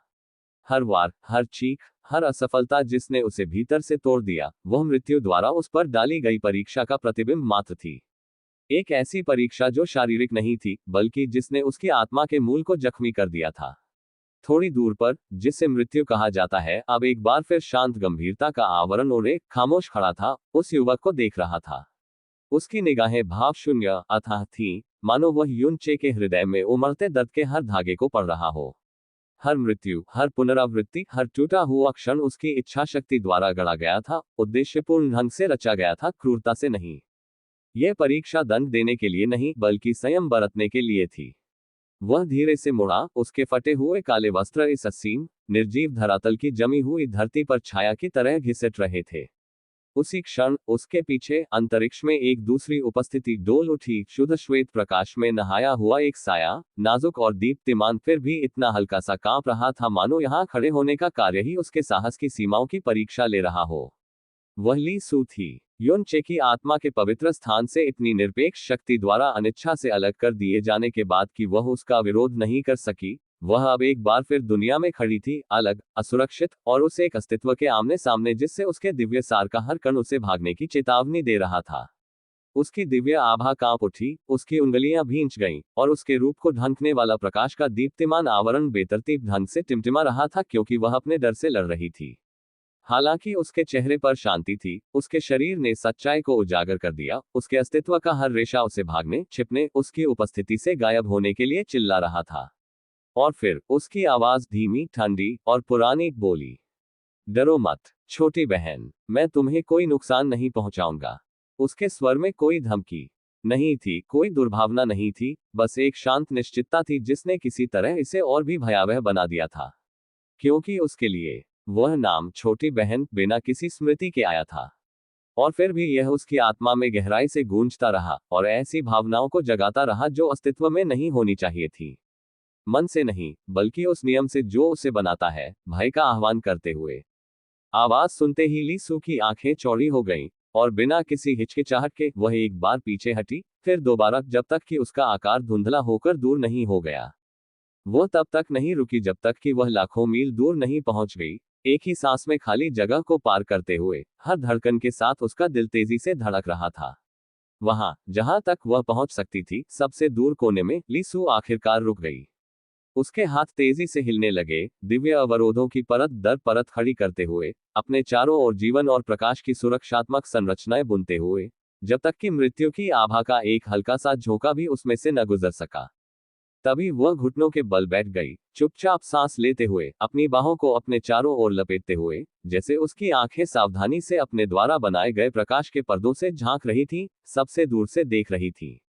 मृत्यु को देख रही थी, युन चे को देख रही थी, और कुछ नहीं बोली। उद्धरण चिन्ह डॉट डॉट डॉट उद्धरण चिन्ह, उद्धरण चिन्ह डॉट डॉट डॉट उद्धरण चिन्ह। उनके बीच का सन्नाटा अंतरिक्ष से भी गहरा, मृत्यु के नियम से भी भारी था। और उसके भीतर सब कुछ प्रकट होने लगा। रसातल में युन चे को हुआ कैली और पान बुवान के साथ इस दुनिया में आए हुए कुछ ही हफ्ते हुए थे। एक ऐसी शक्ति ने निगल लिया जो समझ से परे थी, लेकिन उस दूसरी जगह, समय से परे, जीवन और मृत्यु से परे, जहां स्वर्ग के नियम अब पहुंच नहीं पाते। हजारों साल बीत चुके थे, और अब आखिरकार चक्रों और पीड़ाओं की उस अंतहीन दुनिया में उसने एक अलग चुनाव किया। एक ऐसा चुनाव जो नुकसान, दर्द और अनगिनत मौतों से आकार लेता था, जो बार बार दोहराई जाती थी। उसकी आत्मा में हलचल मच गई। उसकी आंखें, जो कभी क्रोध और निरंतर निराशा से घिरी हुई थीं, अब नई स्पष्टता से चमक उठी, उदासीनता से नहीं, बल्कि कड़ी मेहनत से अर्जित नियंत्रण से शांत। और उस स्पष्टता के साथ युन चे ने आखिरकार एक अलग चुनाव किया। पहली बार वह मुंह फेर लिया, ठीक वैसे ही जैसे फैंग जुएर ने उससे अनगिनत बार ऐसा करने की विनती की थी। आखिरकार ये दुष्स्वप्न सिर्फ उसकी मौत से खत्म नहीं हुआ था। मृत्यु द्वारा रची गई इस क्रूर अंतहीन परीक्षा में उसे लाखों जिंदगियां दोबारा जीने, अपने दोस्तों, अपने परिवार और अपने सबसे प्रिय लोगों को बार बार गिरते देखने के लिए मजबूर होना पड़ा था। हर त्रासदी उसकी कमियों का आईना थी। बार बार उनकी मौतें सिर्फ सत्ता के अंतर या भाग्य की क्रूरता से नहीं, बल्कि उसकी अपनी लापरवाही से, उसके मन पर छाए क्रोध से और बुद्धि के संयम की मांग के बावजूद अपना हाथ न रोक पाने की असमर्थता से हुई थी। और अब हजारों सालों की यातना को कुछ हफ्तों में समेटने के बाद युनचे में कुछ बदल गया था। वह ठंडा नहीं हुआ था। उसने वे भावनाएं नहीं खोई थी जो उसे इंसान बनाती थी। नहीं, उसने उन पर काबू पाना सीख लिया था। तो इस बार जब जुआन युवान वेंटिन ने एक बार फिर मौत को अपने हाथ में थामा, तो युनचे की सांसें तेज नहीं हुई, उसका दिमाग धुंधला नहीं हुआ और उसका दिल अंधे क्रोध से नहीं जला। इसके बजाय उसकी निगाहें ठंडी और दृढ़ हो गईं, और बिना एक शब्द कहे वह चला गया। वह चला गया, ये जानते हुए कि उसके प्रियजन का भाग्य किसी और के हाथों में है, लेकिन ये भी जानते हुए कि एक दिन वह लौटेगा। बदले की भावना से नहीं, लेकिन क्योंकि उसने कसम खाई थी वह वापस आएगा, और वह अपने साथ पूर्ण शक्ति लेकर आएगा। शक्ति चमत्कारों, खजानों या उसके बदले कीमत चुकाने वाले सहयोगियों से पैदा नहीं होती। शक्ति जो केवल उसकी थी। और जब वह दिन आएगा, तो वह केवल जुआन युवान वेंटियन से नहीं लड़ेगा, वह उसे पूरी तरह से चकनाचूर कर देगा। उसके अहंकार और अंधकार का हर कण छीन लेगा। और वह ऐसा क्रोध से नहीं, बल्कि एक ऐसे व्यक्ति के रूप में करेगा जिसने अपने प्रियजनों की रक्षा के लिए अनंत जन्मों की पीड़ा झेली है। तब तक वह टिकेगा और अपने लोगों के साथ छाया में लुप्त हो जाएगा, विकसित होने, परिष्कृत होने और उस भाग्य से भी ऊपर उठने के लिए जिसने कभी उसे बांध रखा था। इस एकांत तल में जहां समय ने बहुत पहले ही अपना सारा अर्थ खो दिया था, कई और रूप एकत्रित हो गए थे। नहीं, वे अपने आप नहीं आए थे। वे जीवन सार की नदी से ही एक एक करके उभरे थे। विस्मृत अस्तित्व की गहराइयों से खींचे गए ये निराकार अवशेष, न आत्माएं न जीव, चुपचाप फिर भी सचेतन रूप से छायाओं में बहते रहे। और दूर से वे देखते रहे। मृत्यु की सर्वशक्तिमान इच्छाशक्ति के कारण वे युनचे के हृदय में सब कुछ देख सकते थे, हर कांपता हुआ भाव, हर पीड़ादायक विचार, बदलने से इनकार करने का हर हट, और हर वह क्षण जब निराशा उसे बार बार निगल रही थी। ये प्राचीन अवशेष इस सब के मूक साक्षी थे। और अंततः जब युनचे के कर्म बदल गए, जब उसके निर्णय अब क्रोध या लापरवाही से नहीं, बल्कि संयमित संकल्प से प्रेरित थे, तो सन्नाटा टूट गया। मानो किसी प्राचीन समझौते से बंधे हों, ये प्राणी, ये अंश जो वे कभी थे, एक एक करके मौन स्वीकृति में सिर हिलाने लगे। कोई जोरदार तालियां नहीं थी, कोई गड़गड़ाहट भरी घोषणा नहीं थी, बस एक गहरी व्यक्तिगत समझ थी। फिर जिस शांति से वे आए थे, उसी शांति के साथ वे विलीन हो गए। एक एक करके वे जीवन सार की नदी द्वारा पुनः प्राप्त कर लिए गए, उसके अनंत धारा में विलीन हो गए, फिर कभी वापस न लौटने के लिए। यह मृत्यु नहीं थी, यह मुक्ति थी। और इन सब के बीच लिस्सू खड़ी रही। मृत्यु का धन्यवाद, जिसने इस लोक की भ्रष्ट आभा को सावधानी पूर्वक अलग कर दिया था और शुद्ध, कोमल ऊर्जा की धाराओं को उसकी ओर पुनर्निर्देशित कर दिया था। उसका रूप बदलने लगा था। जो कभी जीवन के प्रकाश में लिपटी एक आत्मा मात्र थी, अब कुछ और थी। उसका शरीर अब केवल इच्छाशक्ति का पात्र नहीं था, वह एक बार फिर मूर्त, दीप्तिमान और जीवंत हो गया था। फिर भी वह अधूरी ही रही। आखिरकार उसका जीवन अभी भी युनचे से गहराई से जुड़ा हुआ था, और जब तक उसकी साधना उस अंतिम आवरण को तोड़ नहीं पाती, उसकी शक्ति सीलबंद रहती। वह अब जीवन की देवी की पूरी शक्ति नहीं थी, अभी नहीं। लेकिन दूरी अब अथाह नहीं थी। यह ज्यादा लंबा नहीं होगा। एक अलग विकल्प दूसरे की ओर ले जाता है, और फिर दूसरे की ओर, और फिर तीसरे की ओर, जब तक कि झरना एक प्रपात नहीं बन जाता। अथक दर्द और आंसुओं की अनगिनत नदियों के बीच वह एक ऐसे रास्ते पर चला जो सिर्फ ताकत से नहीं, बल्कि समझ से बना था। और इस रास्ते पर असफलता, हानि, असहनीय दुख में डूबा युनचे बड़ा हुआ। उसका क्रोध स्पष्टता में बदल गया, उसका आवेग नियंत्रण में बदल गया, और उसका कभी अंधा हो चुका दिल देखने लगा। और अब आखिरकार यह उसे यहां ले आया था। तुम जुवान युवान वेंटियन अपने लहूलुहान शरीर के गिरने पर धीरे से गुर्राया। जुवान युवान वेंटियन की टूटी हुई आकृति के ऊपर खड़े होकर, वह व्यक्ति जिसने इस मुकदमे को अंतहीन रूप से परेशान किया था, युनचे ने अपनी तलवार को कसकर जकड़ लिया। उसकी आत्मा की धारें, जो कभी भंगुर और अस्त व्यस्त थी, अब भयानक शांति से चमक रही थी। एक ही अंतिम प्रहार के साथ उसका ब्लेड हवा में चमक उठा, साफ और निर्णायक, उसके नीचे खड़े व्यक्ति का सिर धड़ से अलग कर दिया।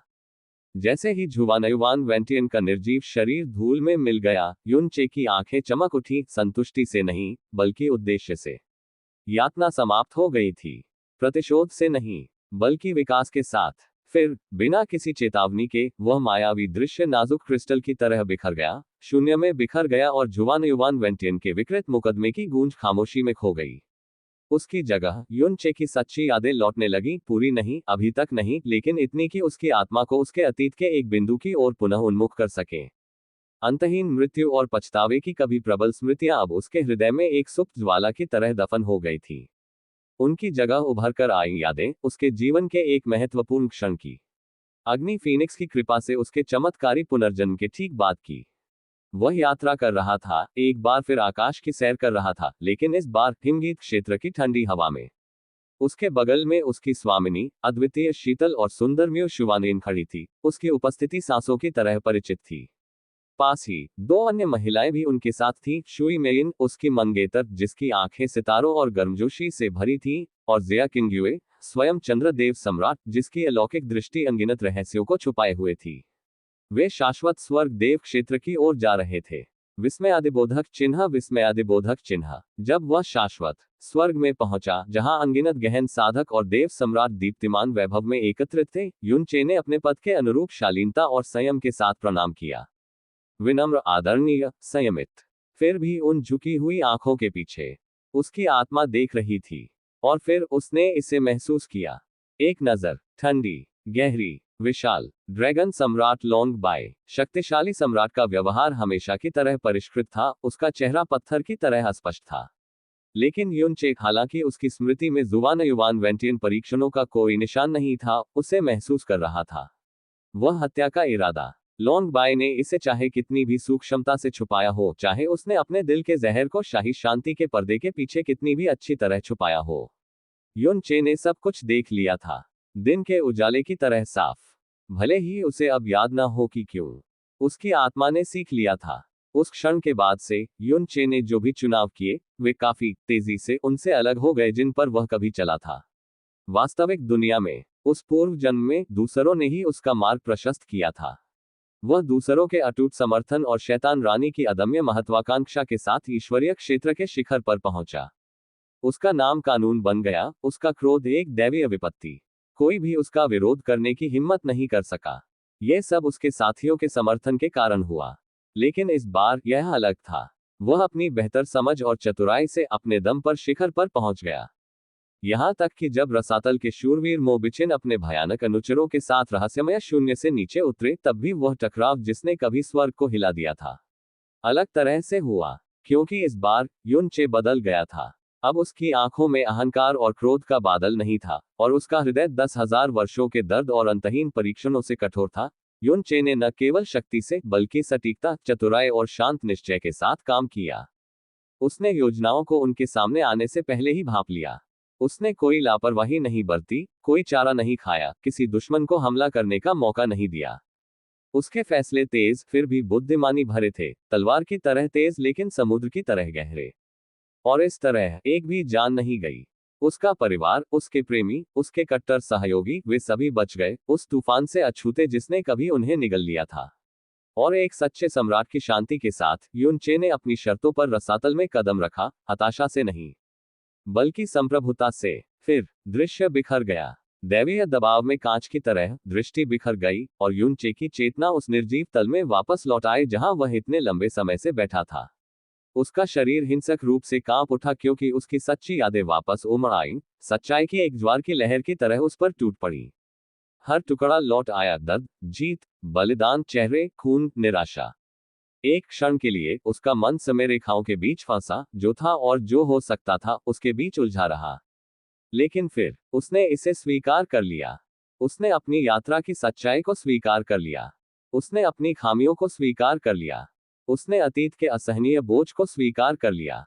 और उस स्वीकृति के साथ, उसकी नजर, जो कभी भ्रमित और बोझिल थी, अब स्पष्टता और अटूट संकल्प से जल उठी। जीवन में उसने जितनी बार ठोकर खाई थी, उसकी गिनती नहीं कर सकता। उसने अपना विश्वास गलत हाथों में सौंप दिया था, दयालुता से ओतप्रोत गलत दिलों पर और अपने साथ चलने वालों पर आंख मूंद कर भरोसा किया था, केवल उन्हें एक के बाद एक गिरते हुए देखने के लिए। उनकी जिंदगी उसकी अपनी मूर्खता के कारण बुझती जा रही थी। उसका रास्ता वफादारी, प्रेम और त्याग की लाशों से अटा पड़ा था। उसकी आत्मा, जो कभी गर्वित और अडिग थी, अब ऐसे जख्मों से भरी थी जिन्हें कोई भी दैवीय शक्ति मिटा नहीं सकती थी। यह न तो उसके देखे हुए सपनों जैसा था, न ही उन परीक्षाओं जैसा जिनमें मृत्यु ने उसे डाला था। यह वास्तविक था, यह सत्य था, यह उस सब का भार था जो वह था, जो नंगा हो गया था। लेकिन वह इससे भागा नहीं, वह चीखा नहीं, वह रोया नहीं, वह खड़ा रहा। और उस शांति में, जैसे उसका हृदय स्मृतियों की पीड़ा से तड़प रहा था, युनचे ने अपनी आंखें बंद कर ली और फुसफुसाया, आसमान से नहीं, दुनिया से नहीं, बल्कि अपनी आत्मा से। अतीत, मैं इससे बदल नहीं सकता। यह सपने जितना सुंदर नहीं हो सकता। यह अनगिनत पछतावों और असफलताओं से भरा हो सकता है।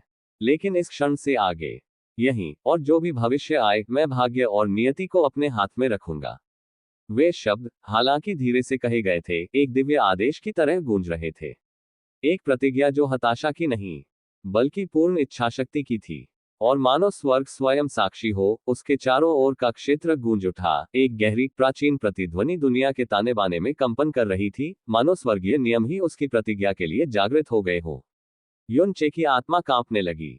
उसके अस्तित्व का मूल, जो कभी अपरिपक्वता से क्षत विक्षत था, अब एक गहन स्वर्णिम प्रकाश से स्पंदित हो रहा था, शांत और अनंत, बुद्ध के महान मार्ग की शाश्वत आभा की तरह। और फिर ये घटित हुआ। एक ध्वनिहीन विखंडन, जैसे किसी पुराने खोल का टूटना, शून्य में लहरदार हो गया। उसकी नश्वर आत्मा, जिसने अब तक उसे जीवन में आगे बढ़ाया था, उसके विकास के भार तले टूट गई। और उसके सुनहरे टुकड़ों से एक नई आत्मा का उदय हुआ। एक ऐसी आत्मा जो समझ, करुणा, संयम और शक्ति की संयुक्त शक्ति से स्पंदित थी। उसका पुनर्जन्म हो रहा था। वह स्थिर मृत्यु आभा जिसने इस संसार को भर दिया था, क्षय का, अंत का भार अचानक हिल गया, मानो उसी चीज से चौंक गया हो जिसे वह कभी छू नहीं सकता था, सच्चा जीवन।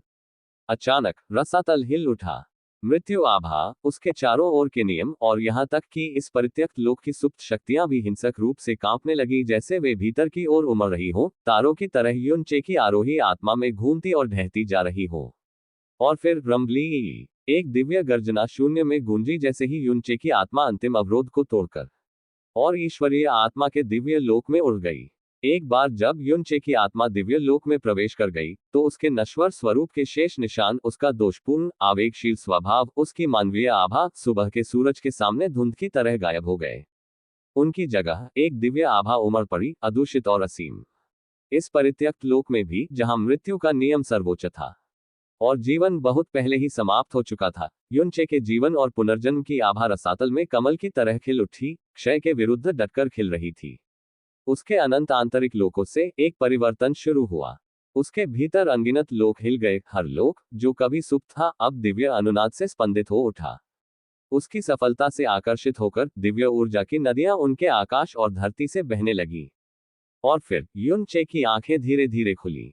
उस क्षण पूरा लोक, ये निर्जीव प्रभुत्व जो शाश्वत मौन में लटका हुआ था, ठहर गया सा प्रतीत हुआ। उसकी दृष्टि, जो अब भ्रम या भय से बंधी नहीं थी, दिव्य बिजली की तरह शून्य को भेदती हुई निकल गई। उसने चारों ओर देखा, और भाग्य की रेखाएं, सुनहरी, चांदी जैसी, फुसफुसाहटों जैसी धुंधली, अब पहले से कहीं अधिक स्पष्ट चमक रही थी। वे समय और स्थान में बुनी हुई थी, लोगों और नियति को एक साथ बांध रही थी। और अब वे उसे उत्तर दे रही थी, मानो उसके उत्थान को स्वीकार कर रही हो।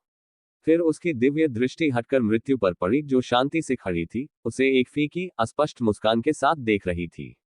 पहले के विपरीत, युनचे अब कांप नहीं रहा था। हालांकि बेचैनी अभी भी बनी हुई थी, मानो उसकी आत्मा किसी ऐसे अस्तित्व से टकरा रही हो जो जीवन की परिभाषा को ही चुनौती देता हो। फिर भी वह पीछे नहीं हटा। वह सीधा खड़ा रहा, उसकी आंखें स्थिर थीं। और फिर वह मुड़ा दूर की ओर। वहां प्रकाश और जीवन की मन चमकती हुई दीवारों से घिरी लीसु बैठी थी। अब वह अलग थी। उसका कभी का भूतिया रूप फिर से आकार ले चुका था। उसकी दिव्य सुंदरता अंतहीन रात के बाद पहली सुबह की तरह लौट आई थी। उसके लंबे बाल दिव्य हरे रंग की लिटों से झिलमिला रहे थे, और उसकी आभा जीवन से स्पंदित थी, हालांकि अभी भी नाजुक, जैसे कोई फूल धीरे धीरे खिलना याद कर रहा हो। उसके चेहरे अब आत्मिक प्रकाश से ढके नहीं थे या फीकी पड़ती दिव्यता की धुंध से अस्पष्ट नहीं थे। युन चे की निगाहों में लिसु अब अपने असली रूप में प्रकट हुई, शुद्ध, प्रकाशमान और पारलौकिक। आखिरकार वो वही थी जिसका कभी सृष्टि के महान देवताओं ने भी बेसब्री और श्रद्धा से पीछा किया था। उसकी सुंदरता केवल सतही या अलौकिक नहीं थी, यह ऐसी थी जिसने दुनिया के दिलों को भी विस्मय से थाम दिया था। प्राचीन मिथक में कहा गया है कि कुल देवी ने अपनी असीम कृपा से समस्त सांसारिक सौंदर्य का 3/4 हिस्सा एक ही प्राणी ली सूक को प्रदान किया था। और अब वह प्राणी उसके सामने चुपचाप बैठा था, उसकी त्वचा दिव्य जैद जैसी, उसकी हर सांस जीवन के सार की एक लहर। मृत्यु और शांति के इस धरातल पर भी, जहां न हवा चल रही थी और न ही कोई प्रकाश हिलने की हिम्मत कर रहा था, उसकी उपस्थिति ऐसे चमक रही थी मानो सृष्टि ने स्वयं आकार ले लिया हो। फिर भी इस बार युन चे नहीं डगमगाया। उसकी सांसें स्थिर रहीं, उसका हृदय दृढ़। किसी भी अशांत इच्छा, किसी भी विचार के विक्षेप ने उसे हिलाया नहीं। वह आत्मा जो कभी तूफान से उछलते समुद्र की तरह कांपती और उग्र होती थी, अब चांदनी में शांत ज्वार की तरह हिल रही थी। धीरे से सांस छोड़ते हुए उसने अपनी नजरें वापस घुमा ली मृत्यु की ओर, और शांत गंभीरता के साथ उसने कमर से नीचे झुककर प्रणाम किया। धन्यवाद वरिष्ठ। मानो उन शब्दों के पीछे छिपे विचार का जवाब देते हुए मृत्यु अभी भी अपने शांत विनम्र मानव रूप में ने एक उंगली उठाए, और अगली ही सांस में दुनिया बदल गई। पलक झपकते ही सारी ध्वनियां, सारी संवेदनाएं गायब हो गईं। युन चे और मृत्यु अब बहुत दूर बैठे थे, समय से परे, अंतरिक्ष से परे, एक ऐसे तल पर जो अतीत या उपस्थिति से अछूता था। यहाँ नियम भी नहीं पहुंच सकते थे। अनंत शून्य उनके सामने मौन के एक शाश्वत कैनवास की तरह फैला हुआ था। दोनों आकृतियां कुछ नहीं बोली। वे बस अगल बगल बैठी थी, अंतहीन अंधकार को घूर रही थी। एक जो नश्वरता से दिव्यता में चली गई थी, और दूसरी स्वयं मृत्यु जिसने सभी चीजों को आरंभ और अंत होते देखा था। युन चे ने उस आत्म संयमित धरातल पर जो 10,000 साल गुजारे थे, दर्द, पछतावे, पुनर्जन्म और विकास से भरे साल, आखिरकार उसे उससे कहीं बेहतर रूप दे दिया था जो वह पहले था। उसका मन, जो कभी आवेग और भावनाओं से प्रेरित था, अब अनगिनत त्रासदियों की आग में तप रहा था और अंतहीन पुनरावृत्ति की स्पष्टता से तप रहा था। उसकी आत्मा, जो कभी अशांत और बिखरी हुई थी, अब दिव्यता जैसी आंतरिक शांति से दमक रही थी। और जैसे ही उसकी चेतना एक बार फिर वास्तविक दुनिया में स्थापित हुई, युन चे ने तुरंत अंतर महसूस किया। वे 10,000 साल जो उसने जिए थे, वे बाहरी दुनिया में नहीं बीते थे। यहाँ समय अलग तरह से गति कर रहा था। युन चे ने यह नहीं पूछा कि क्यों। उसने यह नहीं पूछा कि उसे इस स्थान पर लाने के पीछे मृत्यु का क्या उद्देश्य था। आखिरकार मृत्यु की निगाह में युन चे ने मृत्यु के कारणों और उसके उत्तरों को पहले ही देख लिया था। मृत्यु और युन चे साथ साथ अस्तित्व के किनारे पर बैठे थे, उस अनंत शून्य में देख रहे थे जहां कभी तारे नहीं बने और न ही किसी प्रकाश ने कभी स्पर्श किया था। ऐसा लगा जैसे अनंत काल बीत गया, जब सन्नाटा टूटा और अंततः मृत्यु बोली। उसकी आवाज अब वह ठंडी प्रतिध्वनि नहीं थी जो आत्माओं को चकनाचूर कर देती थी, बल्कि शांत थी, स्मृतियों से भरी हुई, समय की मार से घिसी हुई। बहुत पहले, अपनी रचना के समय, मैं अनेकों नियमों के बीच एक नियम मात्र था। हमने देखा, शुरू से, जैसे जैसे अनगिनत प्राणी हमारे शांत मार्गदर्शन में अस्तित्व में आए, हमने उन्हें बढ़ते, प्रेम करते, निर्माण करते, नष्ट करते, मरते देखा। यही हमारा मिशन था, निरीक्षण करना, मार्गदर्शन करना। यही वह आदेश था जो माँ ने हमें दिया था। उसकी आवाज बहक गई, किसी भूले बिसरे हॉल में बहती हवा की तरह। और जब युन चे सुन रहा था, तो उसने बीच में टोका नहीं, वह बस सुन रहा था, उस हृदय से जिसने आखिरकार शांति सीख ली थी। फिर मृत्यु मुड़ी, उसकी नजरें युन चे से मिली, वे बेजान आंखें जिनसे कभी देवता भी कांप उठते थे। लेकिन मैं मृत्यु थी। नियम का उद्देश्य अंत की ओर बढ़ना था। आत्माओं को एक अस्तित्व से दूसरे अस्तित्व में ले जाना, उन्हें संसार की नदी से पार ले जाना और उन्हें मौन में वापस लाना। मैंने देखा, बार बार, जिंदगियां तारों की तरह खिल रही थी, और अंगारों की तरह मर रही थी। एक विराम, फिर चुपचाप उसने कुछ ऐसा कहा जो किसी प्राणी ने मृत्यु के मुंह से कभी नहीं सुना था। और एक दिन, मैं जीना चाहता था, मैं चाहता था महसूस करना, हंसना, रोना, जीवितों के बीच चलना, न कि केवल उन्हें मरते हुए देखना। उसकी निगाह एक बार फिर अनंत शून्य की ओर मुड़ी, मानो वह स्वयं समय को घूर रहा हो। तो मैं संघर्ष करता हूँ। जैसे जैसे मेरी चेतना बढ़ती है, मैं और अधिक संघर्ष करता हूँ, और अंततः एक दिन मैं मुक्त हो जाता हूँ, जीवित लोक में प्रवेश करने के लिए एक रूप बनाने हेतु। मृत्यु ने जारी रखा, उसकी आवाज धीमी और खोखली थी, मानो तारों के तहखाने में गूंजती कोई भूली हुई हवा हो। मैंने स्वयं जीवन के लोक से शक्ति प्राप्त की। मैंने जीवित लोकों का सार, वह ऊर्जा जो स्वर्गीय नियमों को बनाए रखती है, आत्मसात कर ली। और ऐसा करके मैंने उन्हें कमजोर कर दिया। फिर एक दिन मैंने मुक्त होने की कोशिश की। मृत्यु ने जारी रखा, उसके स्वर में अब हल्की सी नाराजगी थी, किसी और के प्रति नहीं, बल्कि उस अपरिवर्तनीय सत्य के प्रति जिसने उसे बांध रखा था। मैं इस लोक के सन्नाटे को चीरता हुआ उस सीमा की ओर बढ़ा जो मृत्यु को जीवन से अलग करती थी। लेकिन मेरे सामने एक दीवार खड़ी थी, एक अवरोध, इतना निरपेक्ष, इतना दोषरहित कि मैं स्वयं मृत्यु भी उसे तोड़ नहीं सका। उसकी आवाज रुक गई, मानो उसे याद आ रहा हो कि उसने कितनी बार उस अवरोध को व्यर्थ ही मारा था। चाहे मैंने कितनी भी कोशिश की हो, चाहे मैंने कितनी भी शक्ति जुटाई हो, इसने मुझे अस्वीकार कर दिया। यह मुझे जानता था, इसने मुझे अस्वीकार कर दिया। युनचे, जो स्थिर और मौन रहा था, अचानक सिहर उठा। उसका मन अनंत कोहरे के सागर में वापस पहुंच गया, उस क्षण में जब वह इस अजीब, निर्जीव लोक की दहलीज पर पहुंचा था। जैसे जैसे वह गहराई में जाता गया, अथाह धूल और घनी होती गई, लेकिन वहां, एक विशिष्ट स्थान पर, संसार की दुनिया में प्रवेश द्वार के रूप में काम करने वाले शुद्ध जल के सामने एक दीवार थी। अथाह धूल की दीवार, एक दबाव, क्षय और अस्वीकृति इतनी विशाल, इतनी दमघोंटू कि ऐसा लगा जैसे किसी संसार की इच्छा ने ही उस पर दबाव डाला हो। यदि शून्यता के नियम की अपनी समझ पर उसकी पूर्ण महारत, और कुलदेवी के शरीर की विरासत, और बुद्ध के महान मार्ग के कारण वह कभी भी इससे पार नहीं पा सकता था। और अब मृत्यु के शब्दों को सुनकर अंततः उसे समझ में आया, यह उसका ही काम था। वह दीवार, वह एक मुहर थी, एक दीवार जिसे स्वयं कुलदेवी ने बुना था। वह जानती थी, उसने पहले ही भांप लिया था कि मृत्यु भी एक दिन अपना स्थान छोड़ना चाहेगी, और उसने इसके लिए तैयारी कर ली थी। उद्धरण चिन्ह डॉट डॉट डॉट उसे इसकी उम्मीद थी। युनचे ने आंखें चौड़ी करके धीरे से बुदबुदाया। उद्धरण चिन्ह डॉट डॉट डॉट उसे पता था। और फिर, मानो उसके विचारों के जवाब में, मृत्यु बोलती रही, उसकी आवाज अब ज्यादा दृढ़, ठंडी, लेकिन निराशाजनक नहीं थी। अगर मैं जीवितों की दुनिया में प्रवेश नहीं कर पाता, उसने कहा, उसके शब्द शून्य में अंतिमता की गड़गड़ाहट की तरह गूंज रहे थे, तो मैं खुद दुनिया बना लेता। मेरी अपनी एक दुनिया, एक ऐसी दुनिया जिसे अस्तित्व में रहने के लिए किसी अनुमति की आवश्यकता नहीं है। उस चुराई हुई शक्ति से मैंने सृजन करने की कोशिश की, मृत्यु की दुनिया में जीवन का सृजन। उसकी निगाहें दूर, उन यादों पर टिकी रहीं जिन्हें केवल वह देख सकता था। मैंने दुनियाएं बनाने की कोशिश की जैसे माँ ने कभी की थी। मैंने शून्य से जीवन को आकार देने की कोशिश की, उसे सांसों से, उद्देश्य से, सुंदरता से भरने की। एक लंबा मौन, लेकिन अंत में, मैं मृत्यु हूं। मैंने जो कुछ भी छुआ, मैंने जो कुछ भी बनाया, मुरझा गया, मर गया। चाहे मैंने उनमें कितनी भी शक्ति डाली हो, चाहे मैंने अस्तित्व के ताने बाने कितनी भी खूबसूरती से बुने हो, सबका अंत एक जैसा ही हुआ। उसकी आवाज भारी हो गई, लेकिन अटल, क्योंकि मृत्यु जीवन का निर्माण नहीं कर सकती। उनके आसपास का शून्य बहुत ही हल्के से धड़क रहा था, मानो कोई आह ब्रह्मांड की ही हो।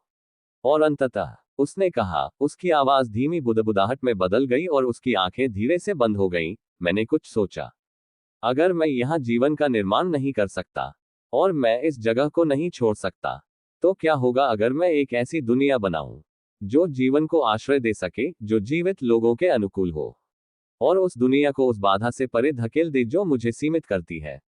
उसके शब्दों में शांत हताशा और एक लंबे समय से भूली हुई आशा की झलक थी। यह असभ्य था, यह लापरवाही थी, यह। वह रुका, फिर धीरे से अपनी बेजान निगाहें युनचे की ओर घुमाई। एक हताशा भरा विचार, और फिर अप्रत्याशित रूप से उसके भावशून्य चेहरे पर एक हल्की सी मुस्कान उभर आई। लेकिन यह काम कर गया। टुकड़ा टुकड़ा करके मैंने जमीन गढ़ी, आसमान गढ़ा, नदियों को ढाला। उसकी अपनी कोई आत्मा नहीं थी, पर उसका आकार था, उसमें जगह थी, और इसलिए मैंने उन्हें बाहर फेंकना शुरू कर दिया, एक के बाद एक सपने के छोटे छोटे टुकड़े जिनमें मैं कभी प्रवेश नहीं कर सकता था। उसकी मुस्कान फीकी पड़ गई, लेकिन उसकी निगाहें स्थिर रहीं और वह उनके सामने फैले अनंत शून्य की ओर मुड़ गई।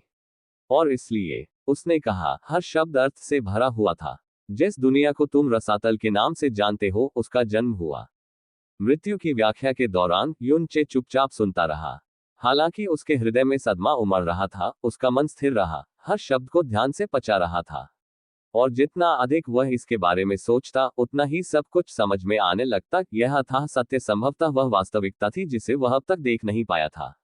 रसातल, स्वर्गीय नियमों से परे की दुनिया, अराजकता से भरी एक जगह, लेकिन आश्रय, सभ्यता और जीवन से भी भरी। यह ऐसा कुछ नहीं था जिसका अस्तित्व होना ही चाहिए था।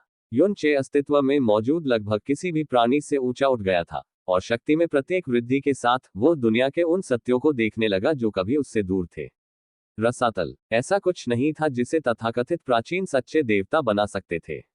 यहां तक कि उनमें से सबसे महान प्राणी, जो अपने शरीर में संपूर्ण लोकों को धारण करते थे, में भी पूर्ण मृत्यु से जीवन की मूलभूत संरचनाएं बनाने की शक्ति नहीं थी। ज्यादा से ज्यादा उन्होंने जमीनों को शुद्ध किया, मृत्यु की आभा और रसातल की धूल के अंतहीन समुद्र और मृत्यु के त्यागे हुए टुकड़ों के खंडहरों को ऐसे स्थानों में बदल दिया जहां जीवन पनप सकता था। हो सकता है उन्होंने अस्तित्व की बंजर हड्डियों में प्राण फूंक दिए हो, लेकिन हड्डियां रसातल की नींव, वह उनकी रचना नहीं थी। कई प्राचीन सच्चे देवताओं और प्राचीन सच्चे शैतानों ने रसातल के फलने फूलने का मार्ग प्रशस्त करने के लिए अपने प्राणों की आहुति दी। उनके बलिदान निर्विवाद थे और उनकी विरासत को रसातल की स्थापना करने वालों के रूप में याद किया जाता है। लेकिन रसातल का निर्माण करने वाले युनचे की नजर धीरे धीरे उठी और उसके बगल में बैठे शांत आदमी पर पड़ी। ये प्राणी जो आकार में एक लाश की तरह बैठा था, लेकिन जिसकी इच्छा और अस्तित्व हर चीज से पहले से मौजूद थे, वह वही था, मृत्यु का नियम, जिसने रसातल को जन्म दिया, विजय के लिए नहीं, महिमा के लिए नहीं, बल्कि बस एक ऐसी लालसा को पूरा करने के लिए जिससे वह भी नहीं बच सकता था। नहीं, शायद यह उसकी आत्मा की उच्चतर उपलब्धि के कारण था, या शायद इसलिए कि उसका मन नश्वरता की सीमाओं से परे चला गया था। लेकिन यूचे, जैसे ही वह मौन बैठा, उसे मृत्यु के शब्दों के नीचे कुछ महसूस होने लगा। स्वर में एक सूक्ष्म बदलाव, सच्चाई में एक हल्का सा कंपन। कुछ छूट गया था, या शायद कुछ जानबूझकर छिपाया गया था या झूठ बोला गया था। लेकिन उसने कुछ नहीं कहा, अभी नहीं। इसके बजाय उसने मौन को लंबा होने दिया। उसकी निगाहें शांति से उसके बगल में स्थिर आकृति पर टिकी रहीं। मृत्यु की आवाज धीमी पड़ने के बाद आसपास की दुनिया ने ध्वनि से नहीं, बल्कि शांति से प्रतिक्रिया दी। एक विचार के साथ उनके चारों ओर का स्थान, जो पहले से ही खाली था, मृत्यु की इच्छा से एक बार फिर बिखर गया। प्राचीन लोकों के टूटे हुए अवशेष मौन में तैर रहे थे। टूटे हुए ग्रह लक्ष्यहीन रूप से बह रहे थे। लंबे समय से मृत लोकों के टुकड़े अनंत शून्य में लंबी परछाइयां डाल रहे थे। वे दोनों वहां बैठे थे, शत्रुओं की तरह नहीं, गुरु और शिष्य की तरह नहीं, बल्कि दो व्यक्तियों की तरह, दो प्राणियों की तरह, एक ऐसे यथार्थ को घूर रहे थे जिसे केवल वे ही समझ सकते थे। मृत्यु कुछ नहीं बोली, वह बस देखता रहा। और फिर, मानो एक ही धड़कन में युगों का समय समा गया हो, युनचे की आवाज ने सन्नाटा तोड़ा। वरिष्ठ, उसने धीरे से कहा, उसका स्वर स्थिर, फिर भी गहरा था, मानो वह सिर्फ उसके होठों से नहीं, बल्कि अनगिनत वर्षों के भार से निकला हो।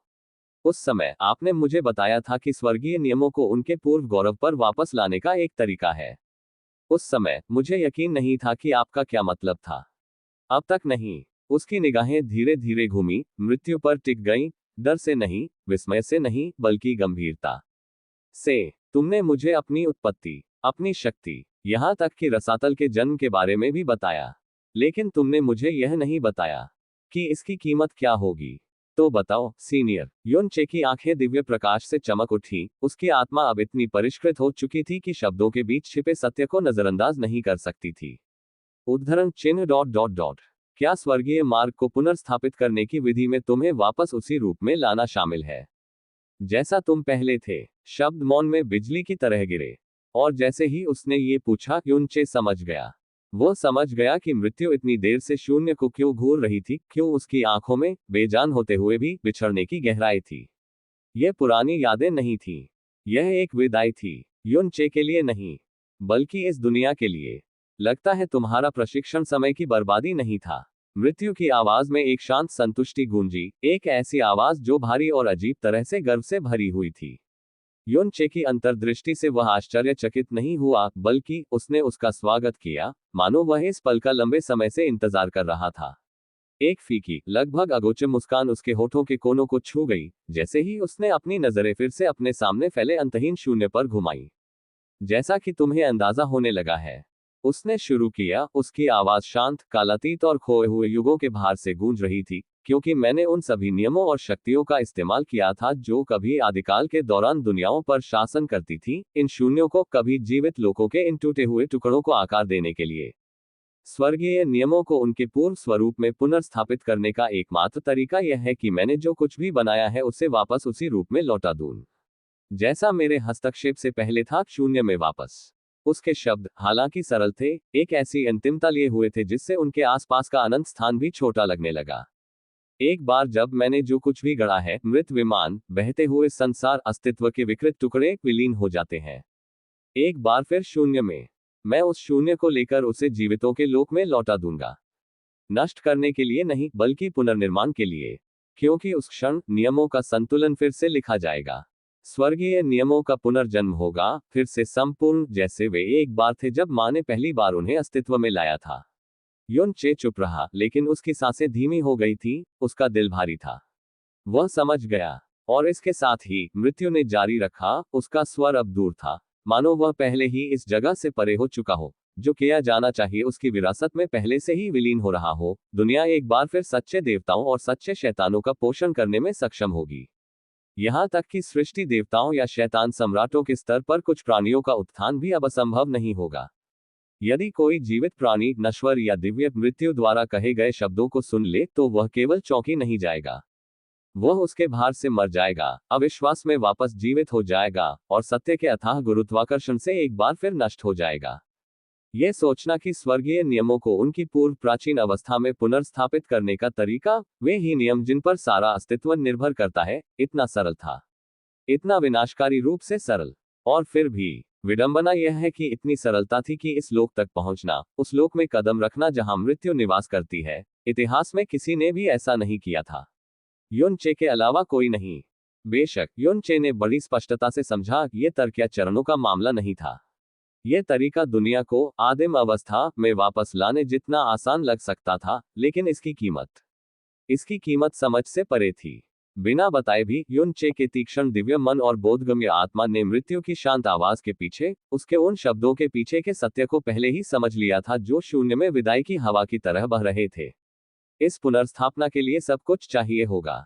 एक बार यह हो जाने पर, एक बार जब टूटे हुए लोक नष्ट हो जाएंगे और जीवित लोक में कुछ भी वापस नहीं आएगा, तो उसके सामने ये प्राणी, यह अबूझ अस्तित्व जो स्वर्गीय नियमों से भी ऊपर शासन करता था, वह अब जैसा है वैसा नहीं रहेगा।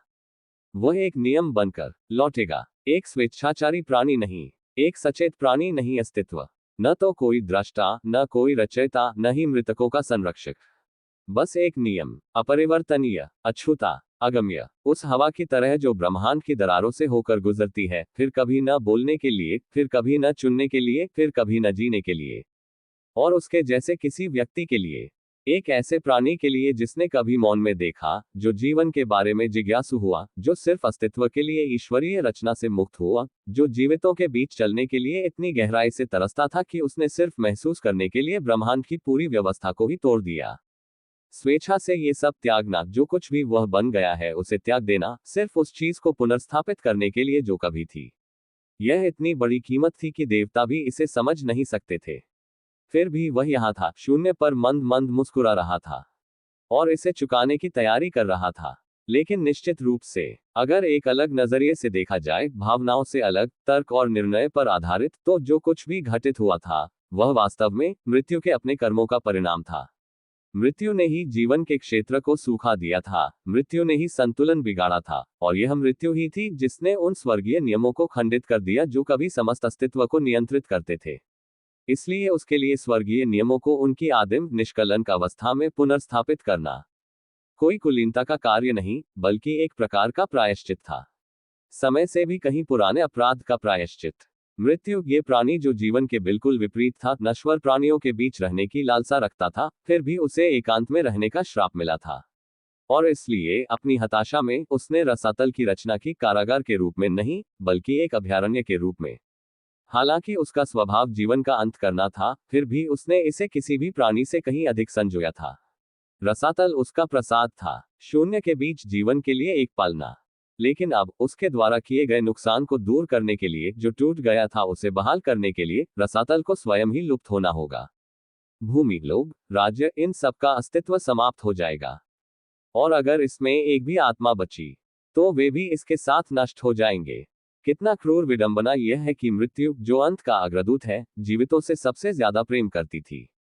और जहां तक युनचे की बात है, जो इस सब के केंद्र में खड़ा था, उन सच्चाइयों का साक्षी था जिन्हें देवता भी नहीं जानते थे, इस सब में उसकी भूमिका आखिरकार उसके मन में स्पष्ट हो गई थी। जीवित जगत से लेकर मौन और मृत्यु के इस लोक तक फैली नियति की अदृश्य डोर उसे यहाँ खींच लाई थी, न केवल निरीक्षण करने के लिए, न केवल शक्ति प्राप्त करने के लिए, बल्कि एक ऐसी जिम्मेदारी निभाने के लिए जो तर्क से परे थी, रसातल के लोगों को बचाने के लिए। और फिर भी, जैसे ही ये विचार युनचे के मन में अपराधबोध और समझ की लताओं की तरह लिपटे, मृत्यु, जो उसके भीतर के उथल पुथल को सीधे देख लेती थी, बोली, नहीं, तुम्हारी भूमिका इससे कहीं ज्यादा है। आवाज कोमल और धैर्यवान थी, फिर भी उसने युनचे पर बिजली की तरह प्रहार किया, उसे उसके अपने विचारों के तूफान से खींचकर मृत्यु के गंभीर सत्य की स्पष्टता में ले गई। अपनी दिव्य अंतर्दृष्टि से तुम देख सकते हो, ये है ना। मृत्यु की आवाज धीमी थी, मानो अनंत काल के प्रवाह में खोई हुई एक फुसफुसाहट। उसका मुरझाया हुआ हाथ, बेहद पीला और प्राचीन, धीरे धीरे उठा और ऊपर विशाल शून्य की ओर इशारा किया, जहां जीवन और मृत्यु, अराजकता और व्यवस्था के बीच की सीमा धुंधली होकर एक हो गई। वह नियति जो तुम्हें पुकारती है, वह रसातल से सिर्फ फुसफुसाती नहीं है। उसकी नजर, जीवन से रहित लेकिन अथाह समझ से भरी, युनचे के हृदय को समय में लिपटे तीर की तरह भेद गई।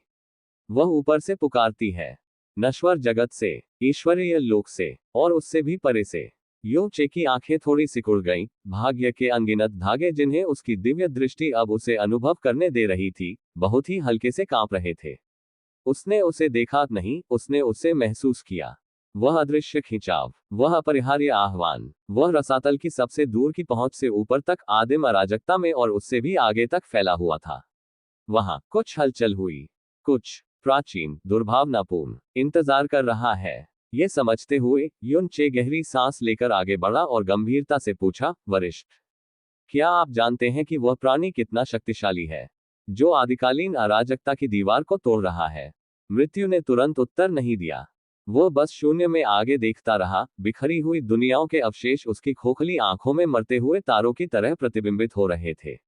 मानो समय भी रुक गया हो, तभी आवाज आई, तुम्हारी धारा। मृत्यु अंततः बोली, उसका स्वर न तो कठोर था और न ही कोमल, बल्कि ब्रह्मांड जितनी भारी ईमानदारी से भरा था। अब तुम्हारे पास जो कुछ भी है, नश्वरता को पार करने और दिव्यता को छूने के बाद भी, अगर तुम अभी इसका सामना करोगे, युनचे, उद्धरण चिन्ह डॉट डॉट डॉट, तुम गिर जाओगे। उद्धरण चिन्ह dot dot dot dot dot dot dot dot उद्धरण चिन्ह।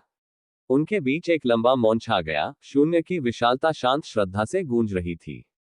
क्या आप समस्या का समाधान करने में मदद कर सकते हैं, वरिष्ठ?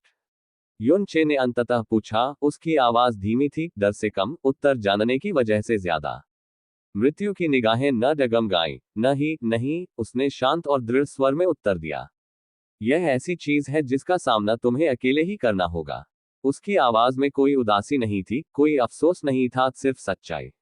एक सच्चाई जिसे युनचे ने धीमी, गंभीर सांस के साथ स्वीकार कर लिया। उसने आगे कुछ नहीं पूछा, न ये कि वह कौन था, न ये कि उसने आदिकालीन अराजकता को तोड़ने की कोशिश क्यों की। वे सवाल अब मायने नहीं रखते थे। अब बस यही मायने रखता था कि क्या वह उसका सामना कर सकता है। और इस तरह दोनों मौन रहे, और कोई शब्द नहीं, बस एक शांत समझ, एक ऐसे व्यक्ति के बीच जिसने मृत्यु का मार्गदर्शन किया, और एक ऐसे व्यक्ति के बीच जो अनगिनत नियतियों के बोझ तले जीवन के पथ पर चल रहा था। आखिरकार, एक सांस तक चले अनंत काल के बाद, मृत्यु अपने पैरों पर खड़ी हो गई। उसका रूप पहले जैसा ही कमजोर और सरल बना रहा। हवा न होने के बावजूद उसके वस्त्र धीरे धीरे हिल रहे थे, उसके काले बाल अभी भी एक छोटी सी पूंछ में बंधे थे। फिर भी इस क्षण में हर चीज का भार, उसका उद्गम, उसका उद्देश्य, उसकी विदाई शून्य के ताने बाने में दब गया। उसने आखिरी बार युनचे की ओर देखा, एक ऐसी नजर जो मानो सभी बाधाओं को भेद रही थी, न तो निर्णय की, न ही शक्ति की, बल्कि किसी अजीब मानवीय चीज की। शुक्रिया, उसने कहा, और उसके शब्द लगभग गर्मजोशी भरे थे। इतनी दूर तक मेरे साथ आने के लिए। लेकिन वे अभी भी तुम्हारा इंतजार कर रहे हैं। तो बेहतर होगा कि हम सब कुछ यहीं खत्म कर दें। जीवितों की दुनिया में लौट जाओ। उसके मुरझाए हाथ से ऊर्जा इकट्ठा होने लगी। यह धीमी, सोची समझी थी, मानो वह अनंत काल को ही संघनित कर रहा हो। जल्द ही एक क्रिस्टल का निर्माण हुआ जो पहले शुद्ध और रंगहीन था, फिर वह अनंत मृत्यु ऊर्जा से घूमने लगा, काला, धूसर, चांदी, बैंगनी, बिना नाम के रंग, मौन वैभव में घूमते हुए। उससे निकलने वाली शक्ति अद्भुत थी। अंत का आभामंडल, समापन का, शाश्वत शांति का। युन चे की भौहें थोड़ी सिकुड़ गईं जैसे ही वह आगे बढ़ा। यह भारी दबाव से उसकी आवाज थोड़ी कांप उठी। वह इसे महसूस कर सकता था, उस छोटे से टुकड़े के भीतर स्वयं मृत्यु। मेरी शक्ति का एक अंश, मृत्यु ने सरलता से उत्तर दिया। वह रुका, फिर अर्थपूर्ण स्वर में बोला, मैं स्वयं, अगर तुम चाहो तो। यह मेरा एक छोटा सा अंश है। इसे अपनी दुनिया में समाहित कर लो, मृत्यु ने स्पष्ट रूप से कहा। जैसे ही वह मुड़ा, उसकी आवाज एक शांत अंतिमता के साथ बह रही थी। मृत्यु के बिना जीवन का अस्तित्व नहीं हो सकता। तुम्हारे अनंत संसार, यही वह आखिरी टुकड़ा है जिसकी उन्हें कमी है। उनके भीतर सचमुच जीवन को जन्म देने के लिए मृत्यु का भी अस्तित्व होना जरूरी है। वह भावुक प्राणी की तरह नहीं, बल्कि समय के प्रवाह में लंबे समय से दबे एक सत्य की तरह बोला। उसकी बेजान आंखें एक बार फिर शून्य में, उसकी रचना के अनंत अवशेषों पर घूम गईं। एक बार जब तुम इसे आत्मसात कर लोगे, तो मैं छोटी बहन लीसू, तुम्हें और उस छोटी ड्रैगन लड़की को वापस भेज दूंगा। इसलिए जितनी जल्दी तुम शुरुआत करोगे, उतनी ही जल्दी घर लौट जाओगे। इन विदा के शब्दों के साथ मृत्यु थोड़ी दूर चली गई। वह देख नहीं रहा था। अब यही युन चे का रास्ता था, मृत्यु के दायरे में उसकी आखिरी परीक्षा। यह देखकर युन चे ने उस आकृति की पीछे हट्टी पीठ की ओर गहरा प्रणाम किया। वह कुछ नहीं बोला, कहने के लिए कोई शब्द नहीं बचे थे। वह मुड़ा, उसकी आंखें दृढ़ हो गईं, और ठंडे शून्य पर पालथी मारकर बैठ गया। उसका हाथ धीरे धीरे क्रिस्टल की ओर बढ़ा, घनीभूत मृत्यु का एक गोला जो मौन से इतना चमक रहा था कि आसपास का स्थान मानो पीछे हट गया हो। उसमें से तेल, जैसे ही उसकी उंगलियां सतह से छुईं, उसकी एक तेज सांस निकल गई। तो यह मृत्यु है, वो मन ही मन बुदबुदाया। सारा समय मानो टूट गया। अंत का एहसास, सड़न का, पतन का, सब कुछ लुप्त हो जाने का उसके शरीर में भर गया। उसकी दिव्य आत्मा कांप उठी जब उसने मृत्यु के सार को एक शत्रु के रूप में नहीं, बल्कि एक प्राकृतिक व्यवस्था के रूप में स्वीकार किया। क्रिस्टल जोर से नहीं फटा, बल्कि वह उसके अस्तित्व में रिसने लगा, जैसे प्रकाश में बुनती हुई परछाइयां जो कभी अधूरी थी उसे संतुलित करती है। उसके अनंत लोकों में आकाश धुंधला हो गया, महासागर शांत हो गए, भूमि जो कभी प्रकाश से भरी हुई थी, जीवन और मृत्यु के चक्र के साथ धड़कने लगी। अनित्यता की अवधारणा, वह अपरिहार्य पतन जिसे सभी चीजों को सहना ही होगा, हर क्षेत्र में जड़ें जमा चुकी थी। उस क्षण लोक अब केवल अमर स्वर्ग नहीं रहे, वे वास्तविक हो गए। गुरुजी, यह कितनी अच्छी खुशबू आ रही है। उसके मन में अचानक एक आवाज गूंजी, जो न सिर्फ उत्साह से भरी थी, बल्कि एक तीव्र, आदिम भूख से भी। ये हागा थी। उसकी आवाज, हालांकि धीमी और उसकी आत्मा में गहराई तक समाई हुई थी, युनचे के कानों में किसी भूखे जानवर की शरारती खिलखिलाहट की तरह गूंज रही थी। और सचमुच वह एक जानवर थी जिसने अनंत काल में एक भी दिव्य इस्पात या गहन अस्त्र का स्वाद नहीं चखा था। आखिरकार, उन लंबे, कष्टदायक 10,000 वर्षों के दौरान जो युन चे ने मृत्यु के दायरे में बिताए, प्रशिक्षण, टूटन, पीड़ा और अंततः पुनर्जन्म, हागा और युआ, जो हमेशा उसके प्रति वफादार और अनंत काल से बंधे थे, अछूते और मौन रह गए थे, उसकी आत्मा के शांत समय में फंस गए थे। उन्होंने इतने समय में कुछ भी नहीं खाया था। आह, ये कितनी अच्छी खुशबू आ रही है। हागा की आवाज फिर आई, इस बार ज्यादा जोरदार। फिर बिना किसी चेतावनी के एक युन चे के सीने से लाल रंग की एक चमक फूट पड़ी। रुको, होंग र। लेकिन बहुत देर हो चुकी थी। उसके लिए यह बेहद भयावह था कि जैसे ही उसकी आकृति उभरी, होंग र ने पूछने के लिए रुका ही नहीं, एक सांस भी नहीं ली, उसने अपना मुंह चौड़ा किया और क्रिस्टल के सिरे को एक जोरदार काट लिया जो अभी भी धीरे धीरे युन चे के हाथ में रिस रहा था। क्रैक, आवाज बहरा कर देने वाली थी। उस काटने का जोर शून्य में आकाश से बिजली की गड़गड़ाहट की तरह गूंज उठा। युन चे, जिसने अनगिनत बार मौत को सहा था और अपनी आत्मा को इस हद तक प्रशिक्षित किया था कि वह ईश्वर से भी मेल खा सके, सचमुच डर गया था। वह घबराहट में आधा कदम पीछे हट गया। हाँ होंग र, रुको, ये खाना नहीं है। लेकिन लाल बालों वाली लड़की को इसकी परवाह नहीं थी। अपने उस्तरे जैसे तीखे दांतों से, जो माणिकों की तरह चमक रहे थे, उसने मौत के नियम को ऐसे चबाया जैसे वह स्वर्ग से बनी कोई मिठाई हो। आह, दर्द हो रहा है, लेकिन ये बहुत स्वादिष्ट है। वह चीखी, उसकी आंखें बड़ी हो गईं और आंसुओं से चमक रही थीं, फिर भी वह चबाती रही। दर्द और खुशी का विरोधाभास उसके लिए मायने नहीं रखता था, वह इसे निगल जाएगी। क्रैक, एक और ठंडी चटक के साथ बाकी का क्रिस्टल पूरी तरह से टूट गया। और इससे पहले कि युनचे उसके पास पहुंच पाता, गप उसने सब निगल लिया। वह जड़वत खड़ा रहा, उसकी आंखें बेकाबू होकर फड़क रही थीं क्योंकि उसका कांपता हुआ हाथ हवा में मडरा रहा था। उसके होंठ ऐसे खुले जैसे कुछ कहना चाह रहे हों, लेकिन कोई शब्द नहीं निकला। उसके पीछे एक हल्की चमक उभरी, एक और नाजुक आकृति प्रकट हुई, आकार में लगभग वैसी ही, फिर भी कहीं ज्यादा शांत। युवा वह बोली नहीं, उसने भीख नहीं मांगी, लेकिन जिस तरह उसकी चमकदार आंखें युनचे पर टिकी थी और उसकी छोटी उंगलियों का हल्का सा कंपन उसकी छाती के सामने जकड़ा हुआ था, उसे शब्दों की जरूरत नहीं थी। वह उसकी भूख महसूस कर सकता था, उसकी पीड़ा महसूस कर सकता था। एक आह जो एक पहाड़ उसके हाथ से निकल गया। वह थोड़ा मुड़ा और मौत की ओर देखा, जो अभी भी कुछ दूरी पर आंखें बंद किए चुपचाप खड़ी थी, इस अराजकता से अविचलित, मानो उसने इस पल का पहले ही अंदाजा लगा लिया था। युनचे अपने गले में बढ़ती निराशा को निगल सकता था और चीखने की इच्छा को दबा सकता था। इसके बजाय वह अपनी दिव्य दुनिया में पहुंच गया और कुछ बेहतरीन आध्यात्मिक व्यंजनों को प्रकट करना शुरू कर दिया जो वह जुटा सकता था। एयर मंद मंद मुस्कुराए और बिना कुछ कहे आगे बढ़ गई। उसका शरीर कोमल चांदनी से चमक रहा था क्योंकि वह चुपचाप अपना खाना उठा रही थी। इस बीच होंग एयर ने संतुष्टि से जिम्हाई ली, उसका पेट भर गया, उसकी शरारतें शांत हो गईं। और फिर फटकार, वह सोती हुई बिल्ली के बच्चे की तरह युनचे की गोद में सिमट गई और खुशी से बुदबुदाते हुए अपनी आंखें बंद कर ली।